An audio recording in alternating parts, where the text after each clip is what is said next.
Black Star Network is here. Hold no punches. I'm real revolutionary right now. Support this man, Black Media. He makes sure that our stories are told. Thank you for being the voice of Black America, Roland. Stay black. I love y'all. All momentum we have now, we have to keep this going. The video looks phenomenal. See, there's a difference between Black Star Network and Black-owned media and something like CNN. You can't be Black-owned media and be scared. It's time to be smart. Bring your eyeballs home. You dig?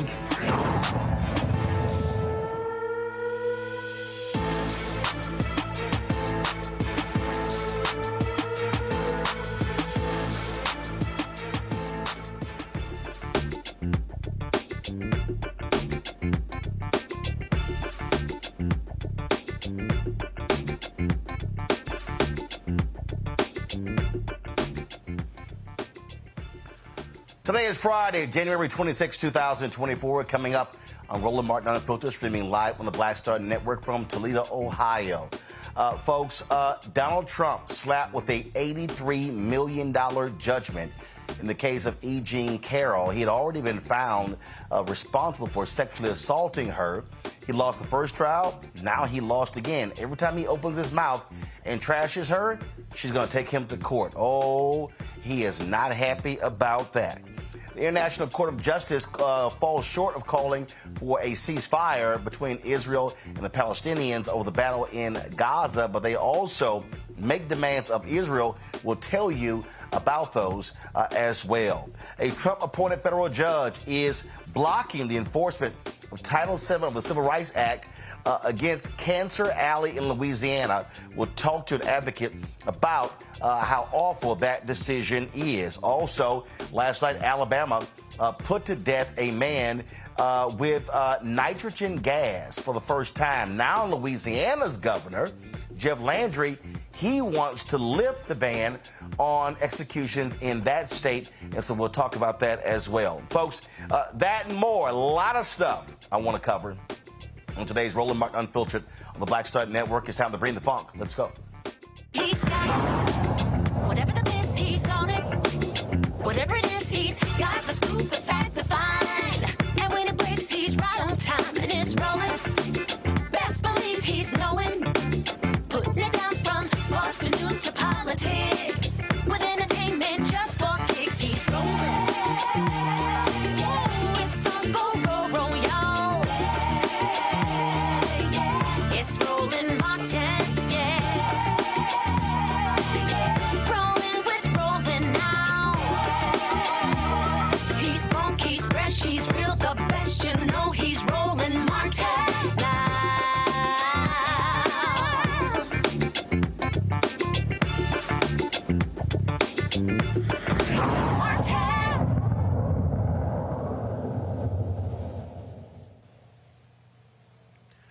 Folks, a big decision from the International Court of Justice. The folks in South Africa actually took their case to that court, calling what Israel was doing to the Palestinians in Gaza genocide. Well, the court ruled today that they fell short of calling for a ceasefire, but they did order Israel to limit the deaths and the damage.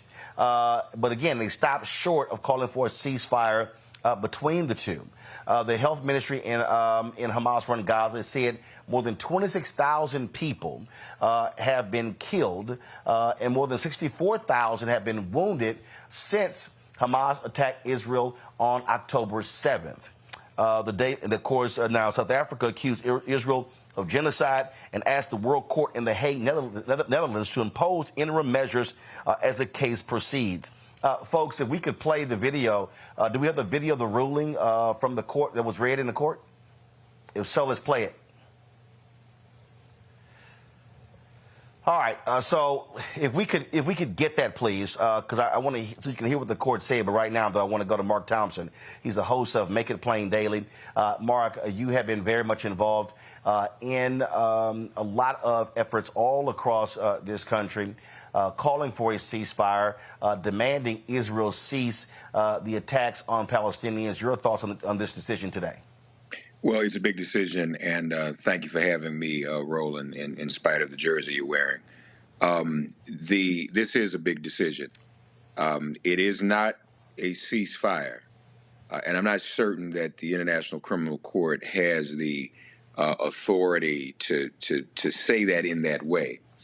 But what is important about this ruling is a 29-page ruling from the International Court of Justice, and the order that was given is that Israel is to prevent acts prohibited, and I'm reading from the ruling, prohibited in the 1948 UN Genocide Convention, including killing Palestinians, causing them serious bodily and mental harm, and, quote, deliberately inflicting on the group conditions of life calculated to bring about its physical destruction in whole or in part. Now, if you just read that point blank, prevent acts of genocide, that it's semantics, but that pretty much says that what's going on now has to stop, and that could be akin to a ceasefire. The other rulings, the other orders, prevent and punish statements, that constitute incitement to genocide against Palestinians in Gaza, ensure the provision of basic services and humanitarian aid to address the adverse conditions of life in Gaza, preserve evidence related to allegations of genocidal acts, report back to the court within 1 month on its compliance with the orders. So again, the language ceasefire is not there, but it's saying that the genocide must stop. This obviously was pushed by South Africa, and we carried that whole hearing. It was about 3 hours live on the Black Star Network. This was the folks in South Africa who understand what genocide looks like, saying, look, enough is enough. Well, not only that, South Africa knows what apartheid looks like. It's not just metaphoric, as Jimmy Carter said about Israel, that it's an apartheid state. That's not just a metaphor. South Africa also knows and remembers from its history in the anti-apartheid struggle that it was the Israeli government that backed for decades the apartheid regime in South Africa, backed it fully, backed it financially, and helped the apartheid regime in South Africa, Roland, build its own nuclear weapon. There are countless, and people can look this up, there are countless resolutions from the UN General Assembly condemning the Israeli regime's support of the apartheid regime in South Africa.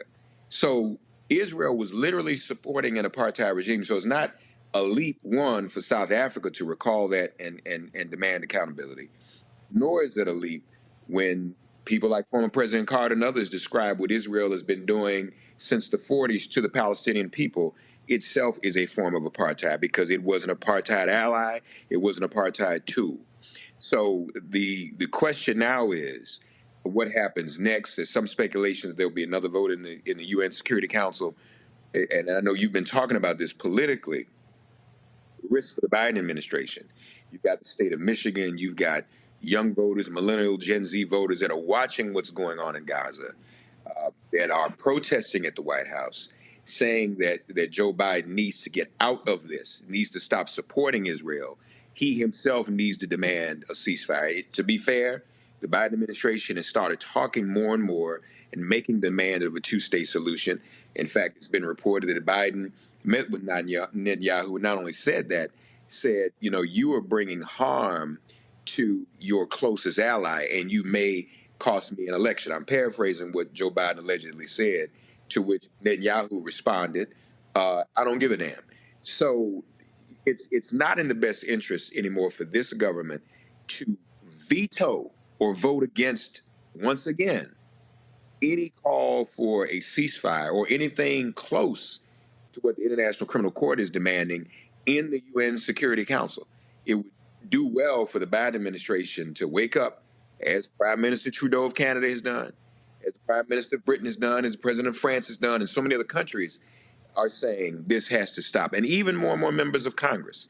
Chris Van Hollen has introduced a bill that calls for accountability when it comes to spending and weapons being given to Israel. Raphael Warnock, the same thing. And there is it's not a growing, it's always been a large number of Jewish Americans and rabbis for ceasefire, and that have spoken out and have said they're not comfortable with this. So that's where we are. This is a significant ruling. I don't think we've got a response from Israel yet, but I mean, if they can flout the International Court of Justice, if they're going to push back against that, then ultimately what's the difference between Netanyahu and Trump as he fights back against the ruling against him today? Well, that answers his own question. There is no difference, because Netanyahu, Trump, and Putin are three peas in a pod. Here is the head of the court reading some of today's ruling.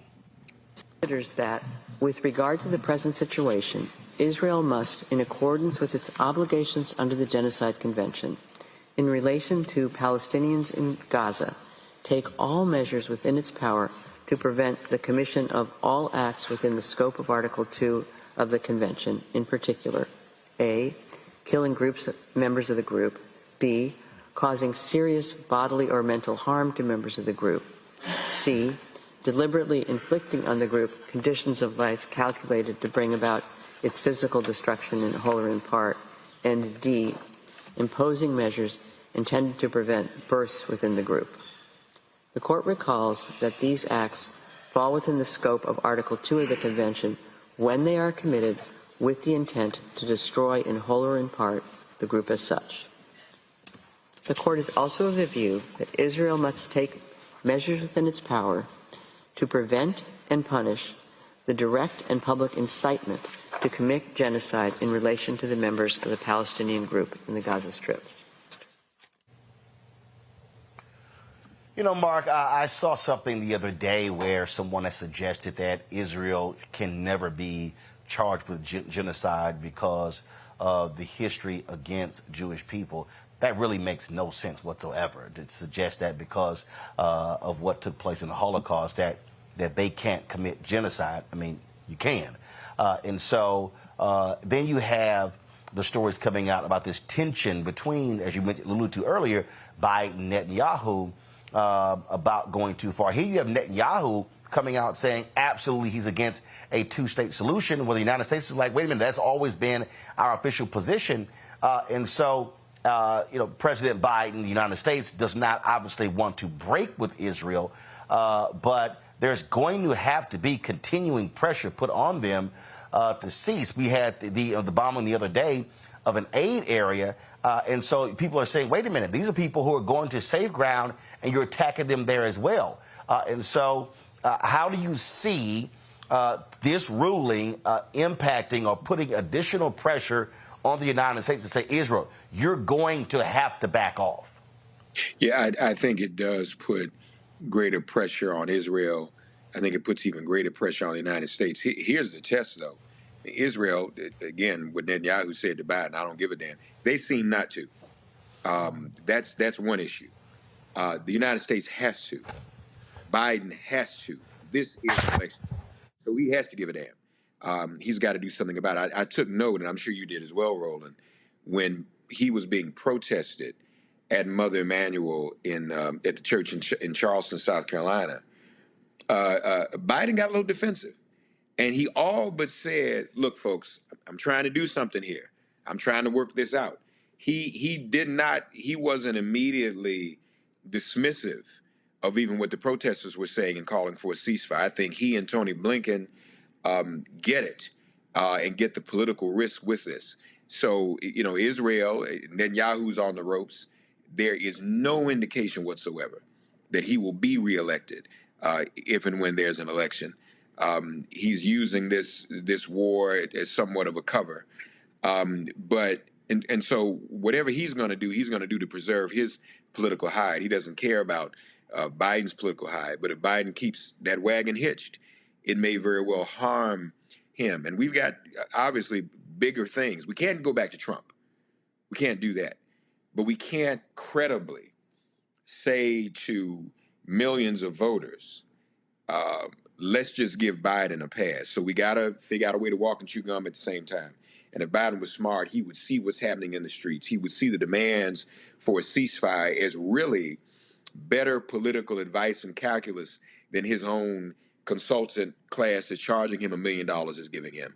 This needs to stop. He really has no choice but to bring it to an end. And lastly, on the court, I think that Biden will have a hard time, even if Israel chooses to ignore the court. I think the United States and the State Department and the UN, the U.S. delegation to the UN, is going to have a hard time simply ignoring the International Court of Justice. Indeed. Mark Thompson, we appreciate it, man. Thank you so very much. Thank you, brother. I need to get you in New Jersey.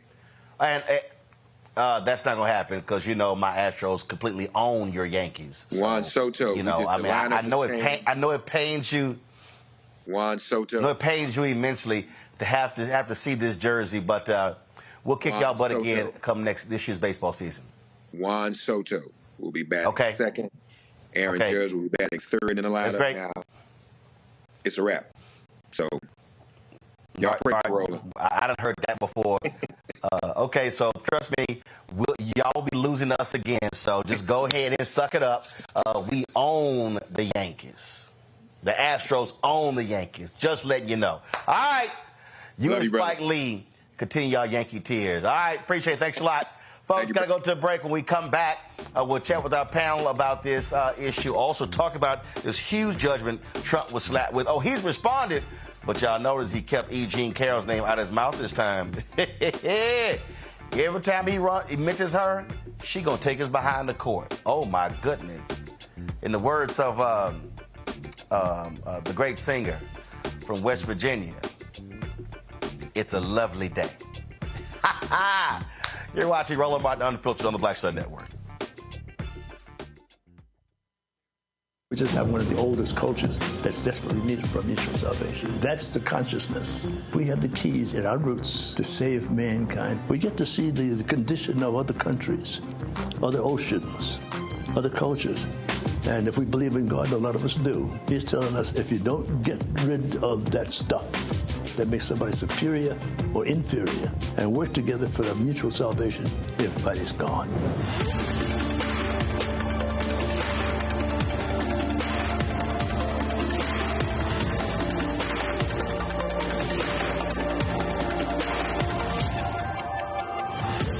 On the next Get Wealthy, with me, Deborah Owens, America's Wealth Coach, nurses are the backbone of the healthcare industry, and yet only 7% of them are Black. What's the reason for that low number? Well, a lack of opportunities and growth in their profession. Joining us on the next Get Wealthy is Needy Bartanilli. She's going to be sharing exactly what nurses need to do and what approach they need to take ownership of their success.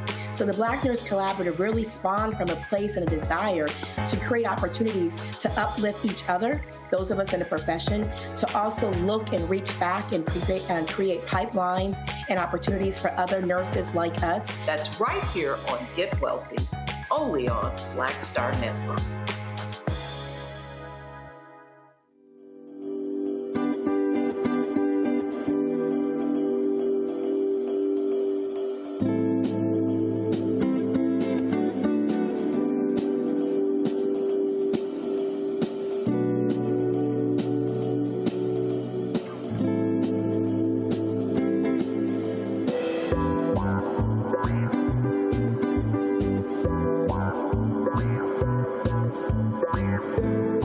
What's up? Geek Toledo, the place to be. Got kicked out your mama's university, creator and executive producer of Fat Tuesdays, the air hip-hop comedy. But right now, I'm rolling with Roland Martin, unfiltered, uncut, unplugged, and undamn believable. You hear me?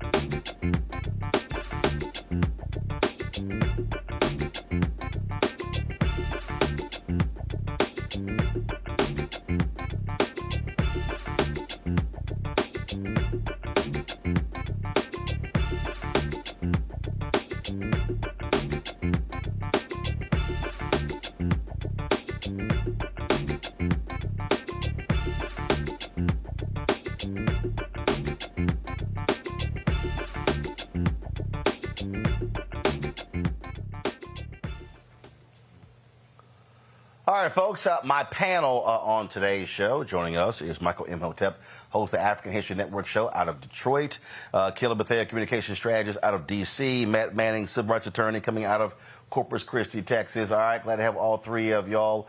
Michael, I'll start with you. This decision from the International Court of Justice, do you think it's a significant one? Do you believe it's going to have an impact on changing how Israel operates? Just your take on it. Yeah, I think it's a significant impact, and I think this is really good for South Africa to step up also. Now, I'm not sure. So Israel is given a month to submit a report about how they're going to proceed. I'm not sure what the consequences are going to be if Israel does not abide by the guidelines here from the International Court. So, but this is something I think that's very good, and I think more pressure is coming upon Israel as well. And we see that Biden and the Biden administration is over the past maybe week and a half or so, something like that, has become more outspoken about the need for Israel to be more targeted in there, and maybe 2 weeks or so, but it be more targeted in the attacks and the need to reduce the innocent casualties as well. So we'll see, what comes of this in a month or so, but this is a good first step. Kelly? I think this is a wonderful first step, especially considering the fact that South Africa, a country that frankly is known for its apartheid history, blatant modern apartheid history, is calling out Israel for its apartheid present. And the world is watching and actually listened to an African country calling this out. I think that's a fantastic thing. I think that like the article in Politico says, they did stop short of straight up saying that Israel was committing genocide. I think that's really what needed to happen as far as a political landscape is concerned regarding Joe Biden, because I feel like if that language was used as strongly as it needed to be used, he would have to force his hand in regards to the money that is going over to Israel. So again, this is a great first step. Hopefully, Israel will listen and actually abide by the order. We'll see what happens from here. Matt, obviously Israel is a sovereign country. They can make their own decisions, but to have this international court make this decision, it adds fuel to the fire of those who are saying Israel must pull back on the assault against the Palestinians. Again, when you look at what took place October 7th, some 1,700 or so Israelis were killed in that. Already some 26,000 Palestinians have been killed. Yeah, I'll be the dissenting voice here a little bit. I mean, I don't practice international law. It's arcane area of law, and people who practice it know it far better than I do. But the basic reading of this opinion to me seems like it is strong words, but not really anything that can be enforced, or at least where Israel can be strong-armed to comply. And that's what I see as the issue here. I mean, not only did they not go so far as to say it was genocide, but in 2019, Gambia sued Myanmar in the International Court of Justice, and Myanmar decided to just completely disregard the order. And the problem with it is the decisions of the court are not appealable and they're final, but there's not any authority above this court who can enforce what the court has required of the states who are involved in the dispute. So what I am concerned about is that, Netanyahu's messaging in the wake of this is that he's claiming that this is a ratification of Israel's right to defend itself. And what concerns me about that is it doesn't seem like there's going to be necessarily any adherence to the court's rule of law or the court's order here. And there's not really anything that the ICJ can do to make Israel comply. So that's what I see as the issue here. And, there's precedent for that on our own shores. If you look at Brown, right? Brown v. Board of Education was not the case that immediately made things happen. They had to issue another Brown, and still we saw ramifications of people's noncompliance with that order. So my point is, I don't know that this is as earth-shattering as it's being characterized outside of the political context, but maybe there's something I'm missing with it. Well, I think the enforcement mechanism is something that is significant. We have seen before how the United States, how we want this court to govern other countries, Michael, but don't particularly like it when the court rules against the United States. And it's sort of like there are rules for everybody else and there are rules for us. Yeah. And, here once again, because I was rereading this article from the Washington Post dealing with this, and in the article it says, though the court's decisions are legally binding, they can be hard to enforce. So time is going to tell what happens here. You know, it's overwhelming evidence that the 2.2 million Palestinians are living in an open-air prison. Israel controls. They've had a 16-year blockade against the Gaza Strip and control what comes in, what comes out, control the electricity, things of this nature. And now at the same time, and people may not like this, but at the same time, Israel, you know, does have a right to defend itself, but you have to be careful on how you do that. You have to preserve innocent civilians. You can't just go after Hamas wholesale and then say, oh, well, they're using the civilians as a shield. Well, if you already know that, that would tell me that you need to be more careful how you go after Hamas. So we'll see what happens with this. Hopefully something good will come from this.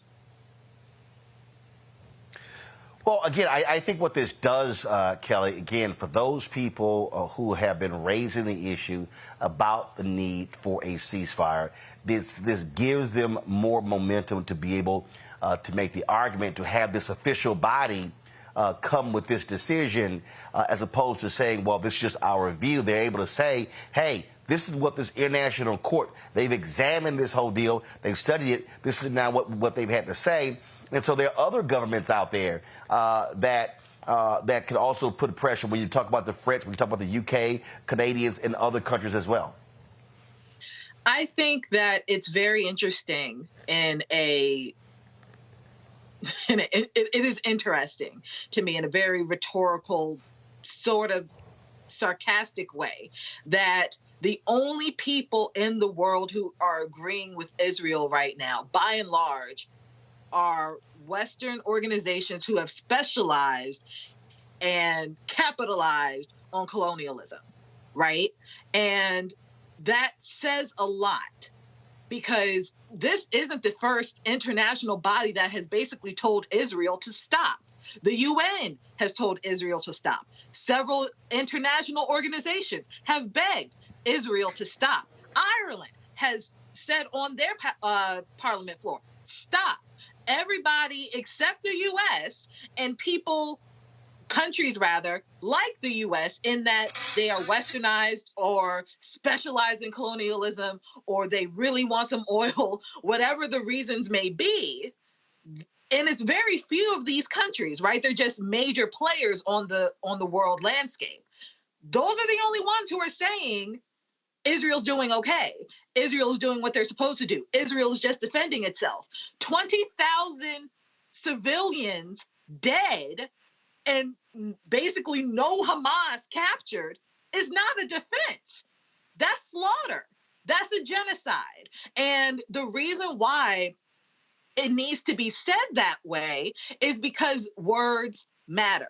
Communication matters. And when you put that word out in the atmosphere, when you manifest that word into the atmosphere, people, countries, governments have no choice but to act and act accordingly, one way or the other. But they can never say that the word wasn't used. They can never say, oh, we didn't know, when you have something of this magnitude on the floor right now. So even though, points are made, the court can't force Israel to do anything. You're right. Israel is a sovereign state, but sanctions exist, tariffs exist, treaties exist. There are instruments at play that can be revoked, changed, tweaked to make Israel real uncomfortable. And that's what needs to happen. All right. Hold tight 1 second, folks. When we come back, let's talk about, speaking of uncomfortable, ooh, Lord, poor little Donald Trump. He got slapped with an $83 million judgment today by a jury in New York. He is not happy about that. Donald, you keep running your mouth. You're going to keep paying up. Can't wait to talk about this next. You're watching Roland Martin Unfiltered on the Black Star Network. Be sure to support us in what we do. Join our Bring the Funk fan club. Your dollars allow us to be able to cover the news and the stories every single day, not only on this 2-hour day show, but also on the additional shows we have on the Black Star Network. You can send your check and money order to P.O. Box 57196, Washington, D.C., 20037, that's 0196. Cash App, $RM Unfiltered. PayPal, R Martin Unfiltered. Venmo is RM Unfiltered. Zelle, Roland at RolandSMartin.com. Roland at RolandMartinUnfiltered.com. We'll be right back. Hatred on the streets, a horrific scene, a white nationalist rally that descended into deadly violence. White people are losing their damn minds. As an angry pro-Trump mob storms the U.S. Capitol, we're about to see the rise of what I call white minority resistance. We have seen white folks in this country who simply cannot tolerate black folks voting. I think what we're seeing is the inevitable result of violent denial. This is part of American history. Every time that people of color have made progress, whether real or symbolic, there has been what Carol Anderson at Emory University calls white rage as a backlash. This is the rise of the Proud Boys and the Boogaloo Boys. America, there's going to be more of this. Here's all the Proud Boys, guys. This country is getting increasingly racist in its behaviors and its attitudes because of the fear of white people. The fear that they're taking our jobs, they're taking our resources, they're taking our women. This is white fear.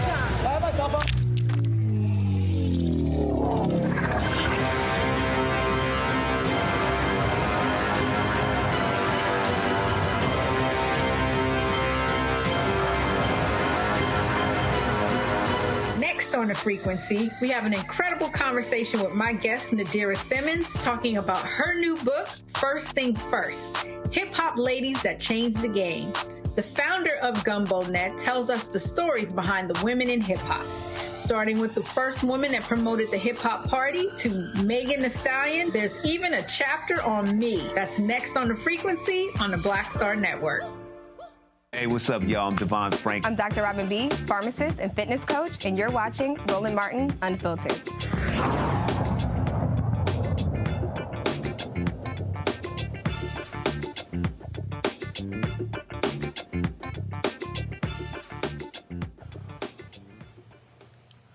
A Trump-appointed federal judge has blocked the Environmental Protection Agency from enforcing Title VI of the Civil Rights Act.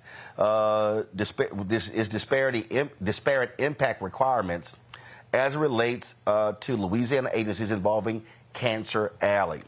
Judge James Kane ruled against residents of a stretch of parishes along the Mississippi River, again known as Cancer Alley, an epicenter of petrochemical manufacturing in the U.S. with disproportionately high rates of cancer. Now, this is a huge decision. And again, it goes to show, I always keep telling people how one federal judge could literally have an impact on decisions all across the country. Joe Banner is the co-founder of the Descendants Project, joins me from Wallace, Louisiana. Joe, glad to have you here. I mean, here's the deal. The EPA, by using this, they're able to show the impact and how it particular impacts people of color. Here you have a federal judge who now says, nope, can't use it. So what is at risk is the EPA using this tool in other areas all across the country. Yeah, it's a disappointing decision. It's not what we wanted. But this is a first step. We want to make sure that we're going to keep fighting and making sure that these numbers are known. The EPA didn't use any special calculus to make these numbers. They're simply reporting on the data that is there. So I think it's like watching a football game and not being able to say who wins based on the score.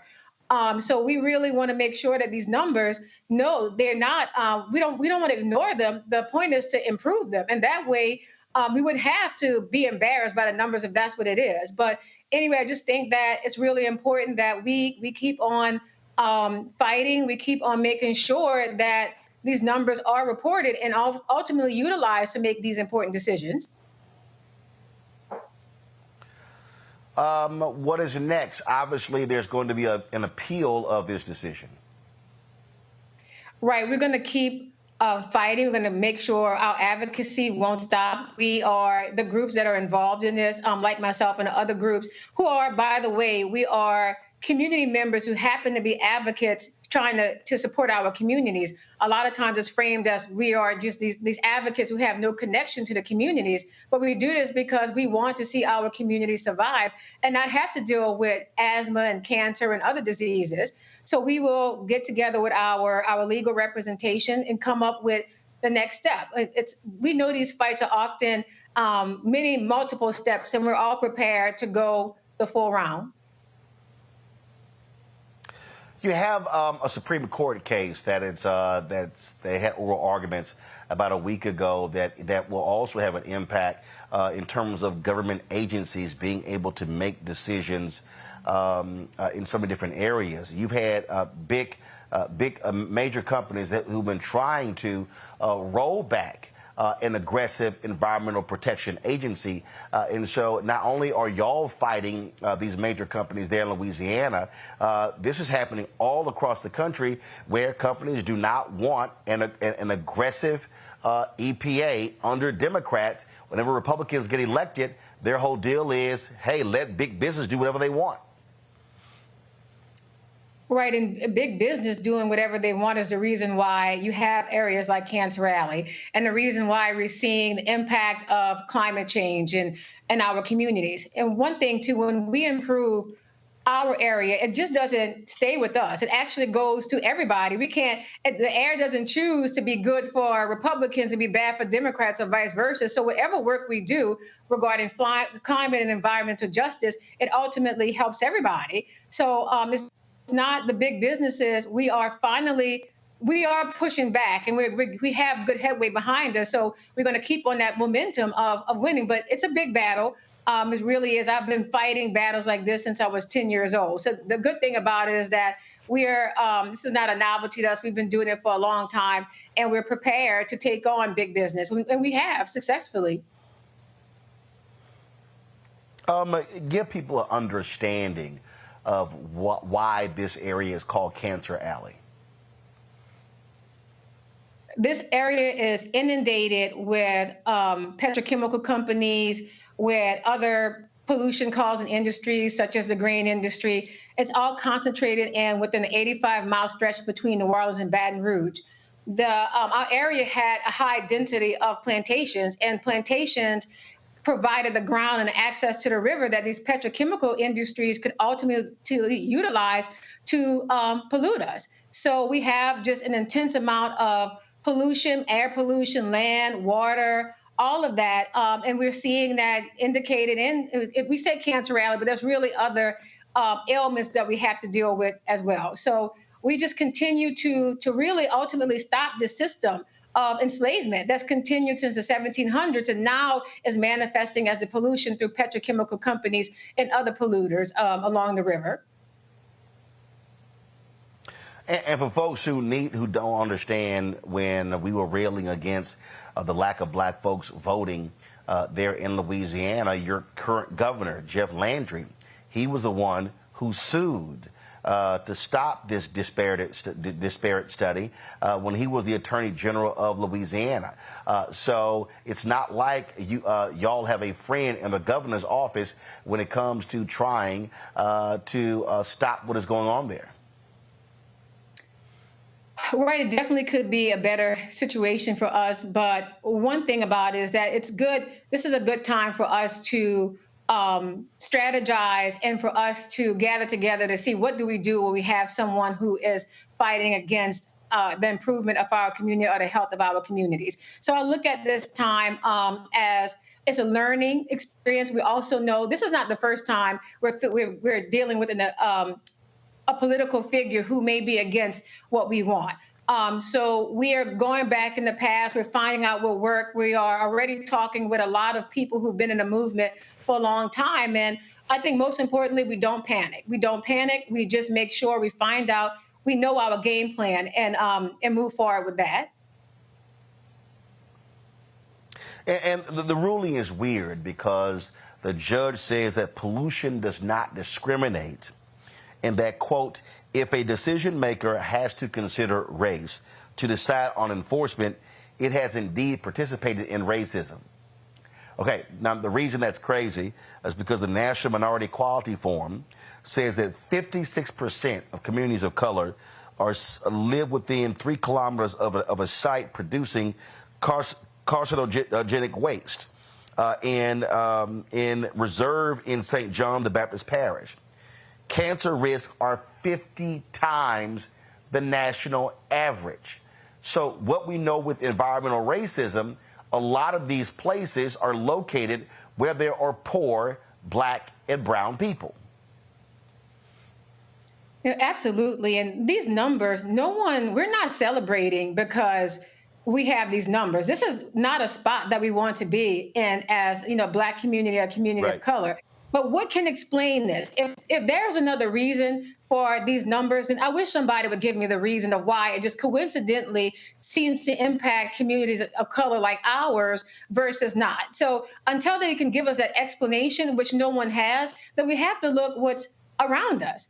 You look at the plantations in this area, the fence line to plantations became the fence line to petrochemical companies. The descendants of the enslaved who had really no place to go, who finally at least a little bit off of it, but still around the plantations, these are the communities that were targeted and are now dealing with the manifestation of slavery in a different form, which is these chains of unhealth that we now have to deal with. So, it's frustrating to have to really to flesh out why it is that it is. It should already be known because these numbers have been available this is not the first time we know about numbers like this. Indeed. Joe Banner, keep up the fight there. We will continue to follow this case as well. We appreciate it. Thanks a lot. Thank you. Folks, going to a break. We come back. Donald Trump got to spare $88 million. You're going to need it. We'll talk about that when we come back right here. Roland Martin Unfiltered on the Black Star Network, broadcasting live from Toledo, Ohio. Back in a moment. Grow your business or career with Grow with Google's wide range of online courses, digital training, and tools. Gain in-demand job skills with flexible online training programs designed to put you on the fast track to jobs in high-growth fields. No experience is necessary. Learn at your own pace. Complete the online certificate program on your own terms. Stand out to employers, get on a path to in-demand jobs, and connect with top employers who are currently hiring. Take one professional career certificate program or all 6. Earn a Google Career Certificate to prepare for a job in a high-growth field like data analytics, project management, UX design, cybersecurity, and more. All professional career certificate programs must be completed by December 31st, 2024. Scan the QR code to complete the application. There are 1,000 scholarships available. Grow with Google and J. Hood and Associates. Be job ready and qualify for in-demand jobs. On a next, A Balanced Life with me, Dr. Jackie, we're going to be talking about common sense. We think that people have it, know how to use it, but it is something that people often have to learn. The truth is, most of us are not born with it, and we need to teach common sense, embrace it, and give it to those who need it most, our kids. So I always tell teachers to listen out to what conversations the students are having about what they're getting from social media, and then let's get ahead of it and have the appropriate conversations with them. On a next, A Balanced Life with me, Dr. Jackie, here at Black Star Network.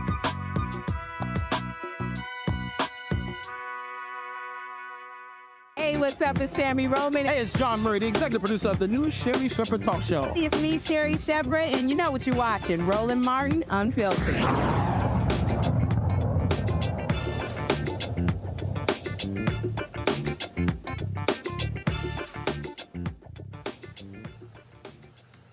Oh, man, it was rough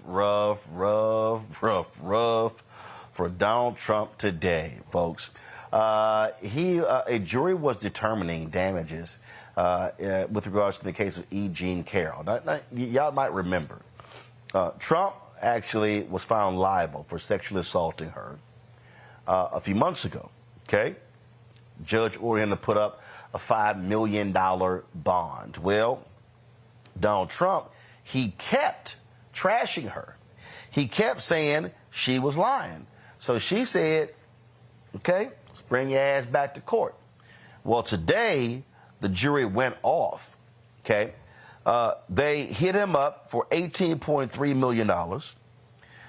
And then, first of all, we're going to break down the deal. So it's a total of $83 million. You throw in the previous $5 million, the total judgment against him is $88 million. Okay, y'all know how big this is? When they had closing arguments, Trump was so arrogant, he storms out of the court in the middle of the prosecution asking questions. The judge didn't take too kindly, constantly chastised his own attorney. It was unbelievably crazy. And so, again, this jury decided $7.3 million in compensatory damages, $11 million to repair her reputation, $65 million in punitive damages. Matt, you know it was going to be big when the jury sent a note out saying, "How big can we go?" Yeah, I smile because notes are one of the most difficult things as a lawyer. If you try cases, you never know what a jury is going to say, and when they send out a note, lawyers essentially take bets on what that means in the grand scheme of things. But I'm really glad you broke this down, because for the viewers out there who don't know what those damages mean, the $11 million and the $7.3 million are compensatory damages, right, to essentially pay back. But that $65 million is punitives, which means that the jury found that Mr. Trump was acting maliciously when he defamed Ms. Carroll. And what is incredibly strange to me about this whole case is that we're really not having the conversation we should have, which is that he was found liable for sexually assaulting her. So we're talking about basically the civil prosecution of a crime, a heinous crime at that. But because of the environment that Mr. Trump and his cronies have fomented in this country, a person who was found essentially guilty but liable in the civil context of rape is still gallivanting around the country defaming his victim to the tune now of $88 million in the two damages, or sets of damages. So I think this is good that a jury looked at the evidence and determined that he wasn't going to be Teflon Don in this situation. But it's still problematic because so many people around the country are buying what he's selling, despite 12 people sitting in the box saying they've looked at evidence and rendering a decision in 2 hours and 45 minutes, which in the grand scheme of jury trials is very quick. That means they went back, they elected a 4-person, they looked at it and said, yeah, he's dead to rights. How much do we want to give her? And I think that's, proof positive of how bad the evidence was for him in this case and how malicious what he did to Ms. Carroll was in terms of defaming her even after the first verdict. See, here's what's interesting here, Kelly. Donald Trump took the stand in this trial, in this particular phase, which actually is nuts if you ask any real lawyer, and he didn't have any real lawyers. They were a joke, too. But when Judge Kaplan introduced him, he said, quote, he inserted his fingers into E. Jean Carroll's vagina. Trump has trashed her deposition, saying, look at her, I would never be interested in her. But that was the intro of the judge of Trump when he went up there. And every single time after the first trial, he kept opening his mouth. He kept trashing her. So her folks like, let's go back to court. Every time he trashes her, they're going to sue him again. And they're going to win again. The statement we're going to show you in a second, he did put out a statement after this. He left her name out of that one, which made a hell of a lot of sense. But again, this is a person who cannot control himself. And every time he brings up E. Jean Carroll and then he says that she lied, she is going to haul his butt back in court. So we see $88 million today. This thing could go even higher. Well, sure. And it makes me wonder exactly what Donald Trump's net worth is, like how much money he actually has to settle these cases. And I ask that not, like rhetorically, but I am serious about it because for those who have seen trials like this happen before where it's, a defamation case or any type of civil case where it's like a high number settlement involved or a high number damages amount involved. They shut up after that. They stopped doing the dumb thing that they were doing once that number comes down. And it reminds me similar, and I hate to bring her up, but I don't know if you are aware of Tasha K and her lawsuits with Cardi B and now with Kevin Hart. And she doesn't have any money. So she feels like what does she have to lose by keep going? Right? And I feel like Donald Trump's Actually, hold up. I got to correct you there. This is not true that Tasha K does not have any money. Because here's the deal, all right? She's making money on her YouTube channel. She's making money, all right? Now, look at Alex Jones. They slapped him with $1 billion judgment. He's still making money, and he's shifting money around and doing all sorts of things not to pay the judgment. So the reality is, she got money. You can't keep talking every day, and I mean, it costs money to do this whole thing, and so she's making money from YouTube. Okay. Oh, sure. So it's there. Sure.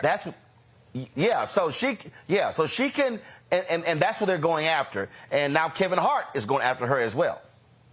So the bottom line is, folk out there, you keep running your mouth, you're gonna get sued, and you keep getting hit with punitive damages. I had somebody send me a text saying you can't get rid of those in bankruptcy.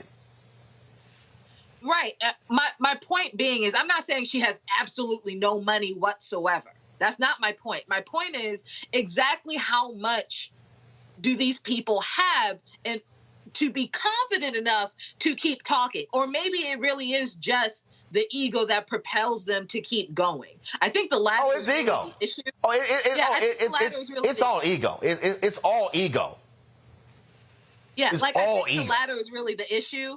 But it makes, for me, for purposes of this conversation, it makes me think, right? Exactly how much money do these people have? Like, is Trump really a billionaire such that he thinks that he can just keep going and pay these people out? Because he's going to have to pay.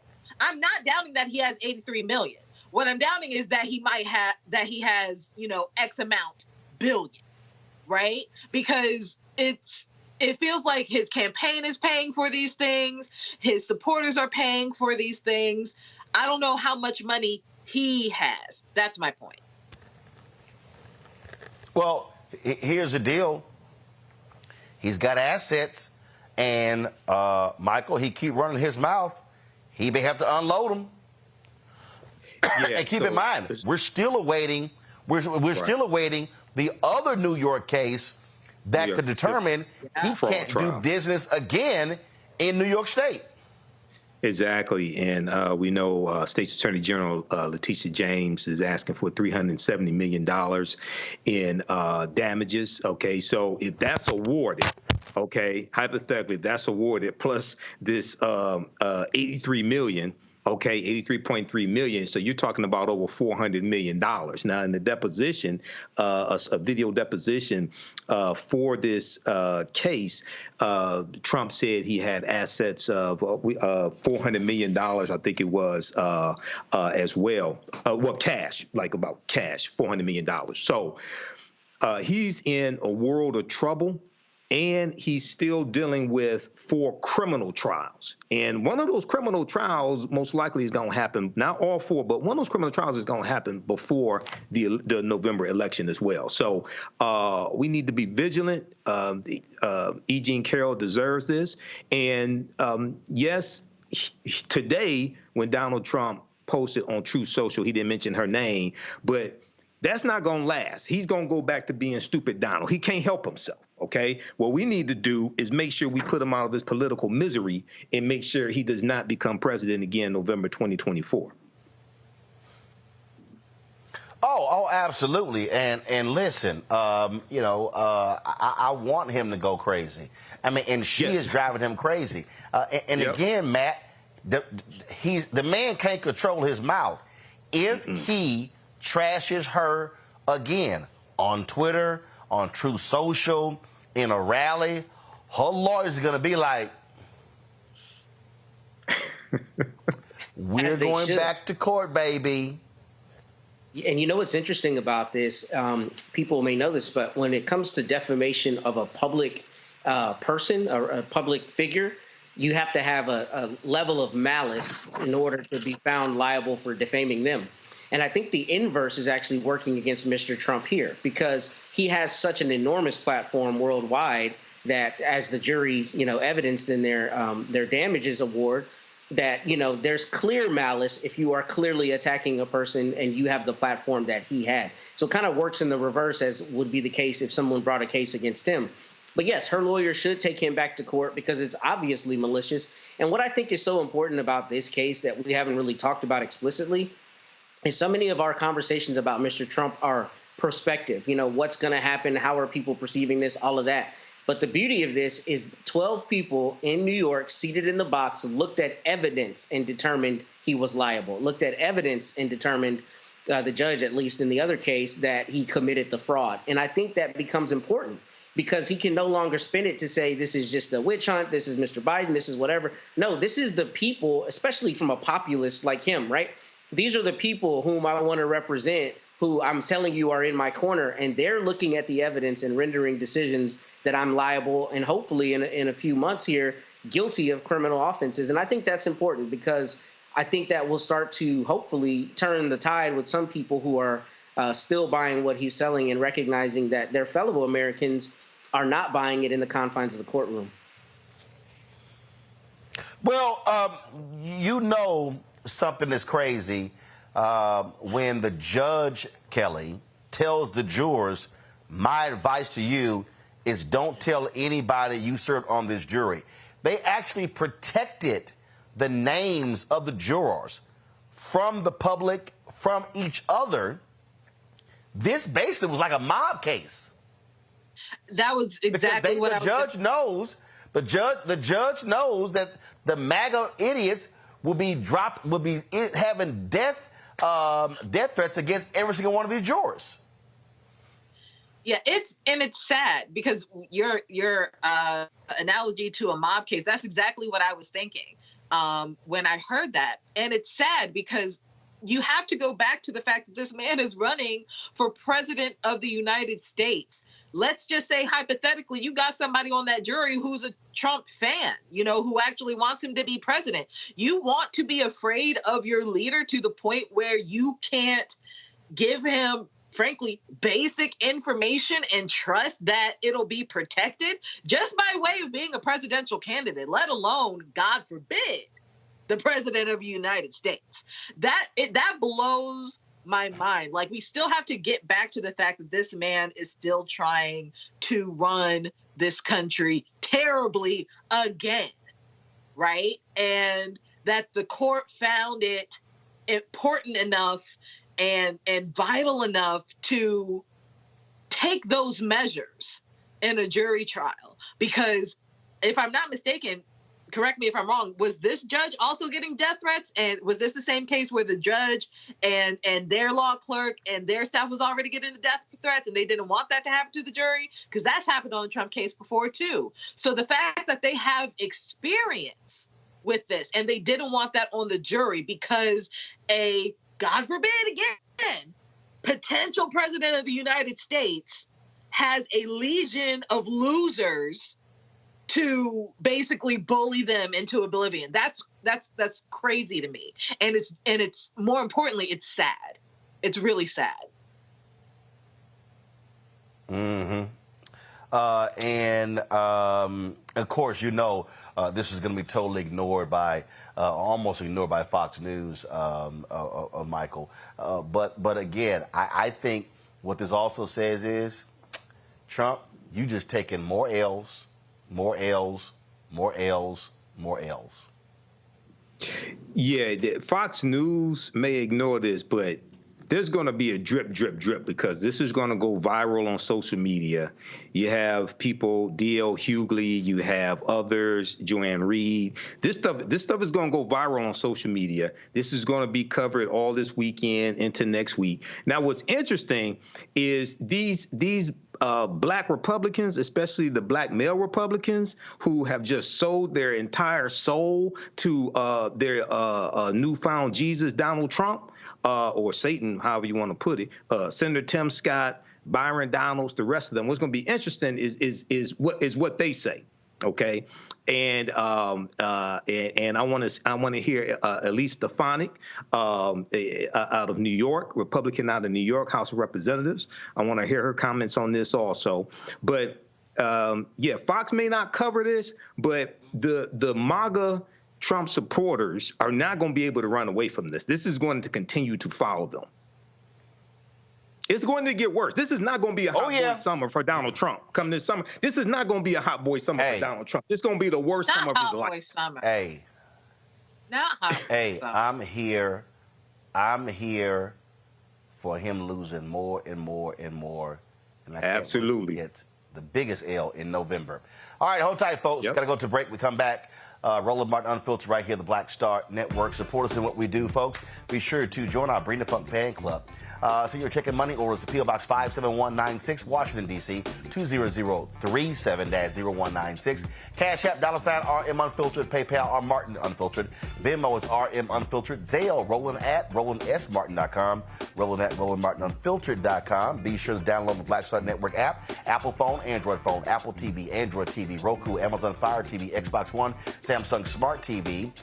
And be sure to get a copy of my book, White Fear, How the Browning of America is Making White Folks Lose Their Minds. Available at bookstores nationwide. Back in a moment.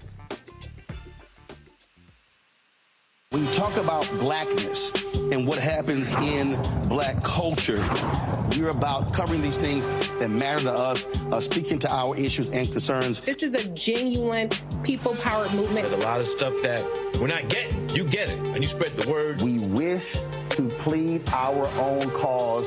Too long have others spoken for us. We cannot tell our own story if we can't pay for it. This is about covering us. Invest in black-owned media. Your dollars matter. We don't have to keep asking them to cover our stuff. So please support us in what we do, folks. We want to hit 2,000 people, $50 this month, raise $100,000. We're behind $100,000, so we want to hit that. Y'all money makes this possible. Checks and money orders go to P.O. Box 57196, Washington, D.C., 20037-0196. The Cash App is $RM Unfiltered. PayPal is R Martin Unfiltered. Venmo is RM Unfiltered. Zelle is Roland at RolandSMartin.com. Next on the Black Table with me, Greg Carr. We look at the history of emancipation around the world, including right here in the United States, the so-called end of slavery. Trust me, it's a history lesson that bears no resemblance to what you learned in school. Professor Chris Manjapra, author, scholar, amazing teacher, joins us to talk about his latest book, Black Ghost of Empire, The Death of Slavery and the Failure of Emancipation. He explains why the end of slavery was no end at all, but instead a collection of laws and policies designed to preserve the status quo of racial oppression. The real problem is that the problems that slavery invented have continued over time. And what reparations are really about is saying, how do we really transform society, right? And stop racial violence, which is so endemic. What we need to do about it on the next installment of The Black Table, right here on the Black Star Network. Next on The Frequency, we have an incredible conversation with my guest, Nadira Simmons, talking about her new book, First Thing First, Hip-Hop Ladies That Changed the Game. The founder of GumboNet tells us the stories behind the women in hip-hop, starting with the first woman that promoted the hip-hop party to Megan Thee Stallion. There's even a chapter on me. That's next on The Frequency on the Black Star Network.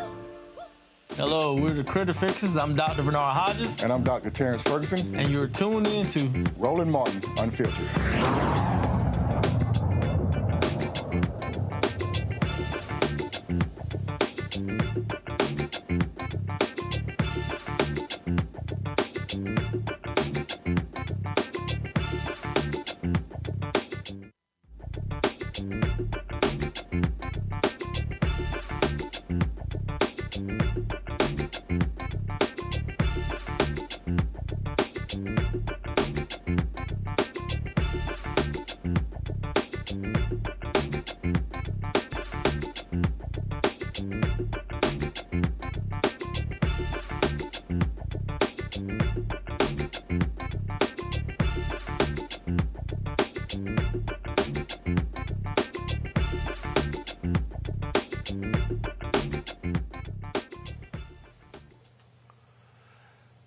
Folks, last night in Alabama, Kenneth Eugene Smith was executed using a new form of a method, nitrogen gas. Now, you might remember he previously was being executed.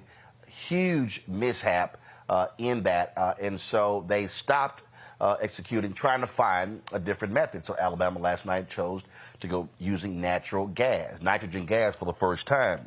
Now, on the heels of that, the governor of Louisiana, MAGA Jeff Landry, he wants to restart executions in Louisiana. They have not had them for the last 14 years, and he's trying to find new methods in doing so. Matt, one of the reasons why this is a significant issue is because when they had the previous mishaps, then what happened was you had manufacturers who said they were not going to supply the materials to be used for executions, and so therefore there was, they were not available. And so that caused a number of the states to have to figure out, okay, how are we going to do this now? Now all of a sudden you're seeing this new way. You're looking at Jeff Landry, what he's doing. And the bottom line is MAGA hard-right folk call themselves pro-life, but they absolutely believe in the death penalty, and they want to continue executing people. What do you make of them now trying to find these new ways to, frankly, for the state to kill folks? I think it's abhorrent and immoral and dishonest, particularly if you're calling yourself pro-life. And, I readily concede that there are a lot of people who think that the death penalty in the most extreme circumstances is appropriate. I'm very clearly against it. I think we have too long a history, particularly in our community, of it being used where there was questions about a person's guilt or where the ultimate punishment was just way too incommensurate with the crime. And I think here a lot of this is conservative virtue signaling, trying to show that Landry is tough on crime. I think he wants to reinstitute hangings and another method. I can't recall the other method. Maybe it was firing squad. But in any event, the real issue with the death penalty, one, is that I believe it's barbaric. I think many other nations around the world that we stand next to, at least in our minds, ideologically, have said that it is not something that should be used. But beyond that, the reality of the death penalty is that it doesn't have the deterrent effect that it's intended to have. And that's the issue. People are still committing capital murder. They're still committing murder. And of course, we need to have a severe punishment, but we also need to not reduce people to non-human status. And the reality is, I don't know that the state can ever credibly or morally be engaged in the business of punishing someone by death, because death is obviously the ultimate punishment. So I say all of that to say, I don't know how much of this is some deeply held belief of Landry, how much of this is a campaign promise, how much of this is virtue signaling. But in any event, I think we need to have a national reckoning about the death penalty. And in preparation for this segment, I read that in 2022 and 2023, the uses of the death penalty went up significantly, something like 56% in 2022 and even more in 2023, because the Supreme Court has removed some of the roadblocks to its usage. And I think that's part and parcel with what we talk about often on this show, that elections matter. And when you have a supermajority on the Supreme Court of conservative justices, they're going to be inclined to allow draconian forms of punishment. So I think this is more philosophically, we as a country have to reckon with this, particularly because we know the error rate with the death penalty. Michael, what they did was in 2022, they had an issue killing him by lethal injection because they had a problem with the IV line. And so then they chose to go to this particular method here. Now, this is the first time a state has executed somebody other than lethal injection since the death penalty was restored in 1982. Now, here's what's also interesting here. The Attorney General of Alabama said the following. He said that they predicted that with nitrogen gas, he would be unconscious within seconds and dead within minutes. Well, the reality is it took 22 minutes for him to die as a result of nitrogen gas. Yeah, Roland, I concur with Matt. This is very barbaric. It's inhumane. And the Republican Party, they're not the pro-life party. They're the pro-birth party, because after you're born, they really don't care about you until it's time to vote, unless you're African American or Latino. Then they're going to pass bills like SB 201 in Georgia, which is crafted by Heritage Action for America, as well as many of these other boilerplate voter suppression bills based upon the big lie that was pushed by Donald Trump. So what you have here is the state of Louisiana that has one of the highest incarceration rates of African Americans. And Louisiana is also where you have Angola prison as well, okay? And Angola prison sits on the land that used to be a slave plantation, and the majority of those slaves came from Angola, which is why it's called Angola prison. You have Republicans pushing for the death penalty and another way to use the death penalty, while at the same time they want to suppress the teaching of real history oftentimes in schools. 1, 2, suppress the vote as well, put in voter suppression laws. So they want to reduce your ability to change laws of the future and skew the history of the past that tells how you got here. So this is extremely dangerous. This is an example of why elections have consequences. He was voted into office. He needs to be voted out of office when the next election comes. Kelly, the point Matt made earlier, I think, is an important one that can't be overstated, and that is, when you listen to people who support the death penalty, they routinely say that the death penalty is in place to serve as a deterrent. You can't show me anywhere in this country, and I would love for somebody to show me where the death penalty has become a deterrent. I don't know of any place, I don't know of any state where, hey, we've seen a drop because of that death penalty. It hasn't. It simply hasn't been a deterrent for capital crime, capital murder. I mean, I certainly haven't seen any evidence of it being a deterrent. I am personally conflicted as to whether I'm a proponent or an opponent of it. As someone who is still grieving the loss of her brother due to a murder, my brother was killed. We still don't know who did it. It is an unsolved mystery up in Milwaukee. I am not in a space where I would be like, okay, should this person be caught and tried and convicted? I'm not sure I would be okay, personally, this person just rotting in a jail cell. I personally would want that person to be dead. So I don't think that the death penalty is really, like, while on paper, the rationale, the main rationale behind the death penalty is it's a deterrent for crime or something along those lines. What I really think it is, it's for the victims of the crime to truly have a sense of justice.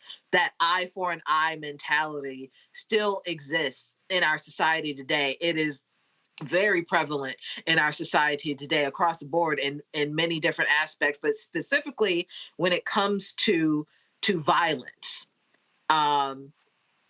The balance of the scales is off when the justice only looks like incarceration for a lot of people. For some, that's enough.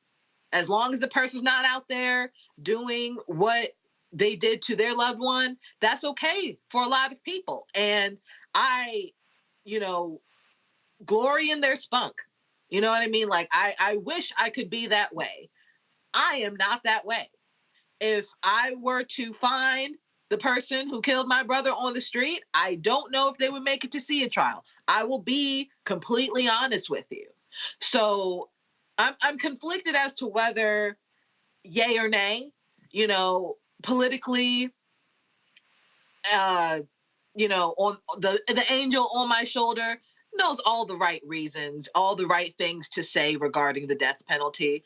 But the one on the other side, I don't know. You know, I can think of a lot of ways that are more efficient than some gas that I would probably be more amenable to than, and frankly, if we're going to talk about ethics and humane, wouldn't a more humane way to die, if we're really going to go that route, be the more immediate way to die? You know, questions that need answers. Thankfully, I'm not in charge of them. Well, it is going to be a continuing conversation without a doubt. And so we will see what they decide to do there in Louisiana. All right, folks, a lot more to talk about on today's show. Going to go to a break right now. When we come back, you've got more black head coaches in the NFL. Oh, my goodness, what's going on? In Michigan, they just announced the hiring of their offensive coordinator, who's African-American, to be their head coach as well. Of course, Brian Flores filed that lawsuit exposing the NFL. So, are these owners now all of a sudden paying attention? Well, let's talk about that. Also, our Black and Missing, we'll discuss that as well. And, Texas continues to defy the Supreme Court and the federal government. Now you have all of these other Republican governors saying, we stand behind Texas. We stand behind them. Oh, so all of y'all want to now ignore the law as well? Okay, we'll discuss that right here on Roland Martin Unfiltered on the Black Star Network, broadcasted live in Toledo, Ohio. We just have one of the oldest cultures that's desperately needed for mutual salvation. That's the consciousness. We have the keys in our roots to save mankind. We get to see the condition of other countries, other oceans, other cultures. And if we believe in God, a lot of us do, he's telling us if you don't get rid of that stuff that makes somebody superior or inferior and work together for the mutual salvation, everybody's gone.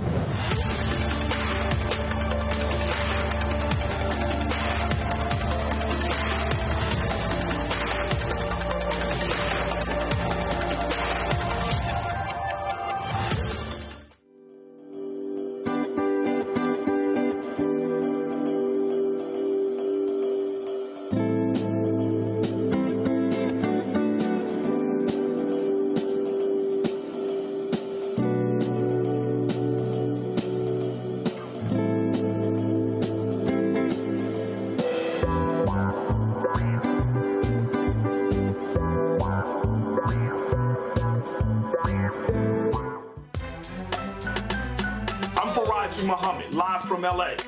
And this is The Culture. The Culture is a two-way conversation. You and me. We talk about the stories, politics, the good, the bad, and the downright ugly. So join our community every day at 3 p.m. Eastern and let your voice be heard. Hey, we're all in this together. So let's talk about it and see what kind of trouble we can get into. It's The Culture. Weekdays at 3, only on the Black Star Network. Hello, I'm Paula J. Parker. Truly proud on the Proud Family. I am Tommy Davidson. I play Oscar on Proud Family, Louder and Proud. Hi, I'm Jo Marie Payton, voice of Sugar Mama on Disney's Louder and Prouder, Disney Plus. And I'm with Roland Martin on Unfiltered.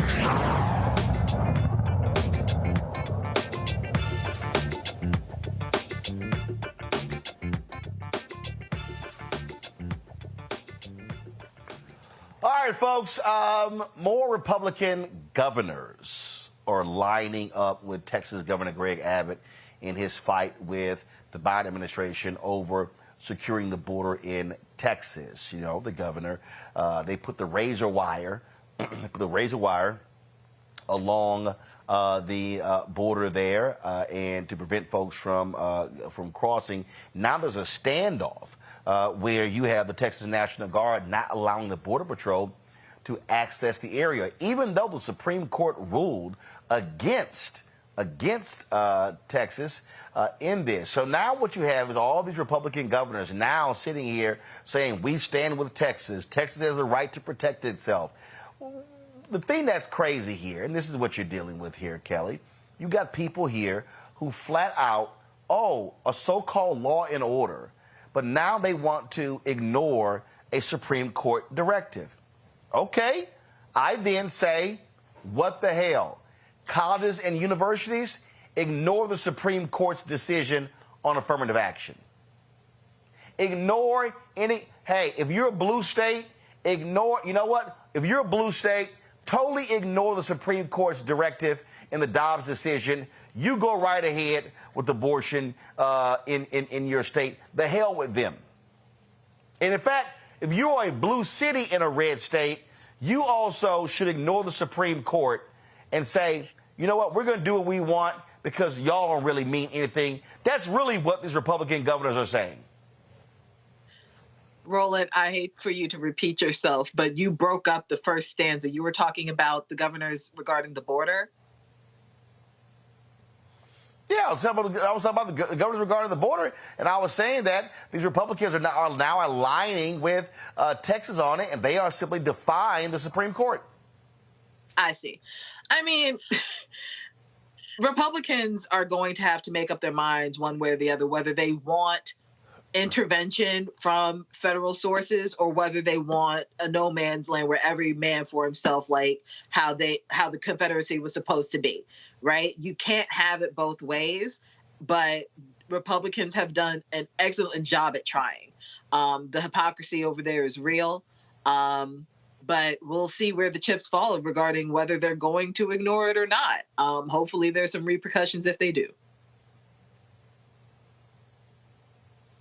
The thing that's clear here is, these people have no respect for the law, Matt. And let's also, the governor talks about Operation Lone Star. Texas has already wasted billions of dollars. Literally. He spent billions sending the National Guard down to the border, inspecting trucks, didn't have the authority to do so. And has any of that worked? Absolutely not. And now you have this ad happening while Republicans in the Senate and the House are abiding by Donald Trump saying, don't y'all dare strike a deal when it comes to border security and immigration reform because I want to use this to campaign. Well, the yellow rose of Texas has since withered and died with Greg Abbott in the office. And the reality of it is this, it's a moving goalpost situation. What Republican governors around the country are doing, including our governor here in the state of Texas, is they find a way to make the rules apply when they want them to apply, especially when it's to black people or poor people or whomever's not of their ilk. And then they find a way to say, well, I'm either going to rewrite the rules or they don't apply to me because for some reason I'm different. And the reality of this is kind of part and parcel with what we were talking about earlier about Landry's fight with the EPA over the petrochemical companies in Louisiana. What you're seeing Republicans do around the United States is continue to make a states' rights argument. And it's ironic because the federal government and Mr. Biden are so often accused of federal overreach. But what you have here is the exact opposite. You have the state trying to say we should be able to widen the purview of things that we control. And the reality is the conservative Supreme Court said, no, you don't control it. That is the federal purview of authority. So, I think this is actually extremely troubling because it's what we're seeing around the country. And the more that these governors try to expand their influence, then the harder it is for the federal government, one, to have the gravitas necessary to enforce the laws that it should have. But two, you're starting to have little fiefdoms. And that's the reality of the United States. That's why it's such an experiment from a political standpoint, because you have 50 disparate and, territories as well, disparate little fiefdoms that to some extent can govern themselves. But this is a problem because what we're seeing is the political dehumanization of migrants and immigrants, number one. But number two, you're seeing an out-and-out flouting of the Supreme Court. And this is similar to the ICJ. I mean, if they decide not to honor the Supreme Court, well, you can continue bringing lawsuits and DOJ can keep firing things off and trying to get Greg Abbott into court. But a standoff on the Mexican border, the Texas-Mexico border is insane because it shows that there is not a respect for the federalism that is supposed to control each individual level of government's sphere of affairs. So I think this is actually a huge issue. And I think we continue seeing that people are being used as political pawns, which is why Greg Abbott is spending my hard-earned tax dollars to send people up to Chicago and Mayor Johnson's area, just because they want to make people political pawns. And I think we as citizens need to be troubled by this mightily, because as they continue trying to expand the purview of their individual states, it fundamentally upsets the balance of how things are supposed to work. I just get a kick out of these 25 Republican governors signing this letter, Michael. Let's be real clear. There is no difference between what they are doing right now on this issue than what they did during Jim Crow. Right. Yeah, and during Jim Crow, they would, I forgot which state it was. I know Joanne Reed covered this on MSNBC. They would ship African Americans or bus them from the Deep South up north, okay, and tell them you're going to have a better way of life and things like this. It was called a reverse freedom ride. They did this in the 1960s to African Americans. So what's taking place here in Texas with Governor Greg Abbott, and then at the same time, what you're looking at, the obstructionists in the House of Representatives led by MAGA Mike Johnson, Speaker of the House, against an immigration bill. And Republicans have been calling for an immigration bill for probably the last 30 years. You have Republican senators saying this is going to be the strongest, the best immigration bill we're going to get, even if Trump wins the White House and, we win the Senate. You're not going to get a better immigration bill because you need 60 votes in the Senate. But like you said, Trump wants to run on immigration. He's telling them, don't pass this bill. And then at the same time, you have Governor Greg Abbott in defiance of the U.S. Supreme Court. Now, what came out today, and Huffington Post has an article on this, two Democratic members of the House of Representatives, they're calling on President Biden to federalize the Texas National Guard regarding this growing border dispute because Governor Greg Abbott is in defiance of the U.S. Supreme Court. So this is going to continue. And at the same time, what they're doing is they are using migrants, okay, regardless of where they come from, regardless of where they come from, Mexico or Cameroon, what have you. You have a lot of them coming from different countries through the southern border. They're using them as a political pawn, okay, while at the same time they don't want to, many of them don't want to pass proper laws because this is political. So once again, I can't stress this enough. This is why elections have consequences, okay? And the Democrats have to take back control of the House of Representatives, but the next gubernatorial election in Texas, they have to vote Governor Greg Abbott out of office as well, if he runs again. Well, people have to understand that you can't look when you had 80% of voters 30 and under who did not vote in 75 or 80% of voters 30 and under in Texas who didn't vote. Well, this is what you get when you got crackpots like Greg Abbott who are in charge. All right, folks, going to the break. We'll be right back. Roland Martin Unfiltered on the Black Star Network. Hatred on the streets, a horrific scene, a white nationalist rally that descended into deadly violence. White people are losing their damn minds. As an angry pro-Trump mob storms the U.S. Capitol, we're about to see the rise of what I call white minority resistance.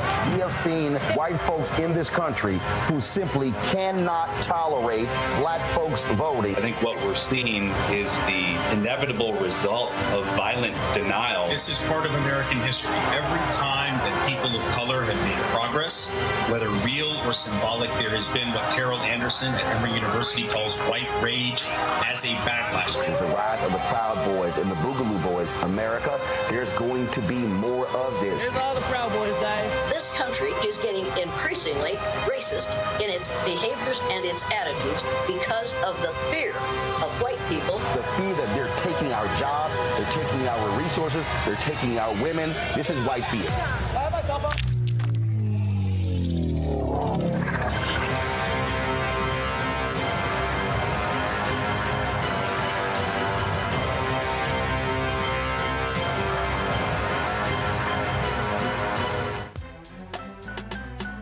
I'm Faraji Muhammad, live from LA.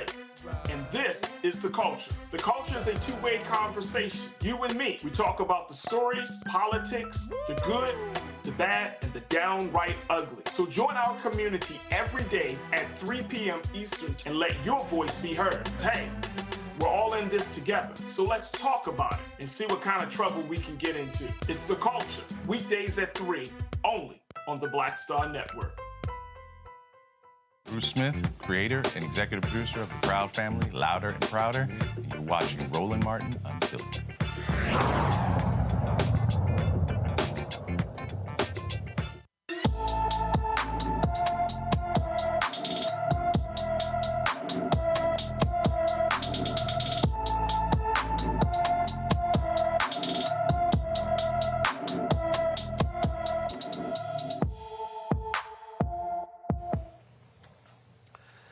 Gertie Alexander has been missing from Fort Pierce, Florida since December 29th.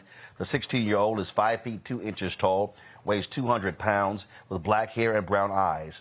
Gertie has a tattoo of a heart with words on her upper left chest. Anyone with information about Gertie Alexander is urged to call the Fort Pierce, Florida Police Department at 772-467-6800, 772-467-6800. A Michigan Appeals Court found sufficient evidence for a former Grand Rapids, Michigan police officer who shot a Congolese immigrant to stand trial. That's right, folks.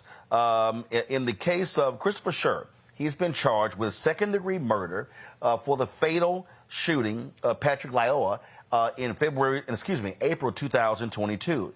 Scher pulled Lyoa over for a faulty license plate. A struggle took place. He ended up on the ground. Scher placed his weapon on the back of Patrick's head and pulled the trigger.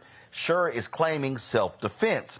He was fired from the Grand Rapids Police Department in June after waiving his right to a discharge hearing.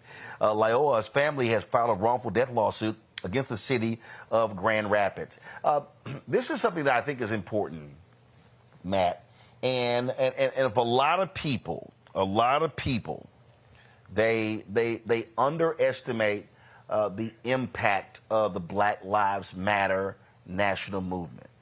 And if anybody is paying attention, what they will see is that since the Black Lives Matter movement, since we've had the protests and the pressure applied, we're seeing a gradual shift in terms of how police officers are being dealt with by DAs, by judges, by appeals court. Agree or disagree? I don't know that I can agree or disagree because I don't know that I have any data to back that up. I will say, though, to your point, I feel like, in the last 4 or 5 years, which I think dovetails with a lot of the main movement with the Black Lives Matter movement, the national zeitgeist, I think, has made it such that prosecutors are willing to take risks to prosecute police officers in a way they weren't before. And that could be exactly what you're talking about, that phenomenon. And it could also be just that the larger conversation that society is having is about certain things being beyond the pale. And definitely not to the extent that we should be having that conversation. But in the wake of George Floyd and a lot of the publicized, events of police brutality, it seems like prosecutors are more willing to take this risk. Because as a former prosecutor, I'll tell you, when stuff happens in any jurisdiction, one of the last things the DA wants to do is prosecute a police officer because he or she is worried that they're going to lose someone who is an inherent ally in trying to curb crime and at least theoretically trying to keep a community safe. So I think you're exactly right. I think that has contributed to it, but how much is contributed to it, I don't think I can speak intelligently to. I am interested, though, in this case about what the basis of his appeal was, because customarily you don't get to, avail yourself of self-defense until you're actually on trial. So I would be interested in seeing what his lawyers took up to the Michigan Court of Appeals to have them to decide he actually needed to stand trial, because normally that's a fact issue that is borne out in a trial, and then you would take it up to the Court of Appeals to say that there was some error with the trial that you had. Michael, again, I think when we look at, we've done so many of these stories and so many of these cases, and I just think that what you're seeing the effect of enlightenment, education, but also protest in terms of demanding action.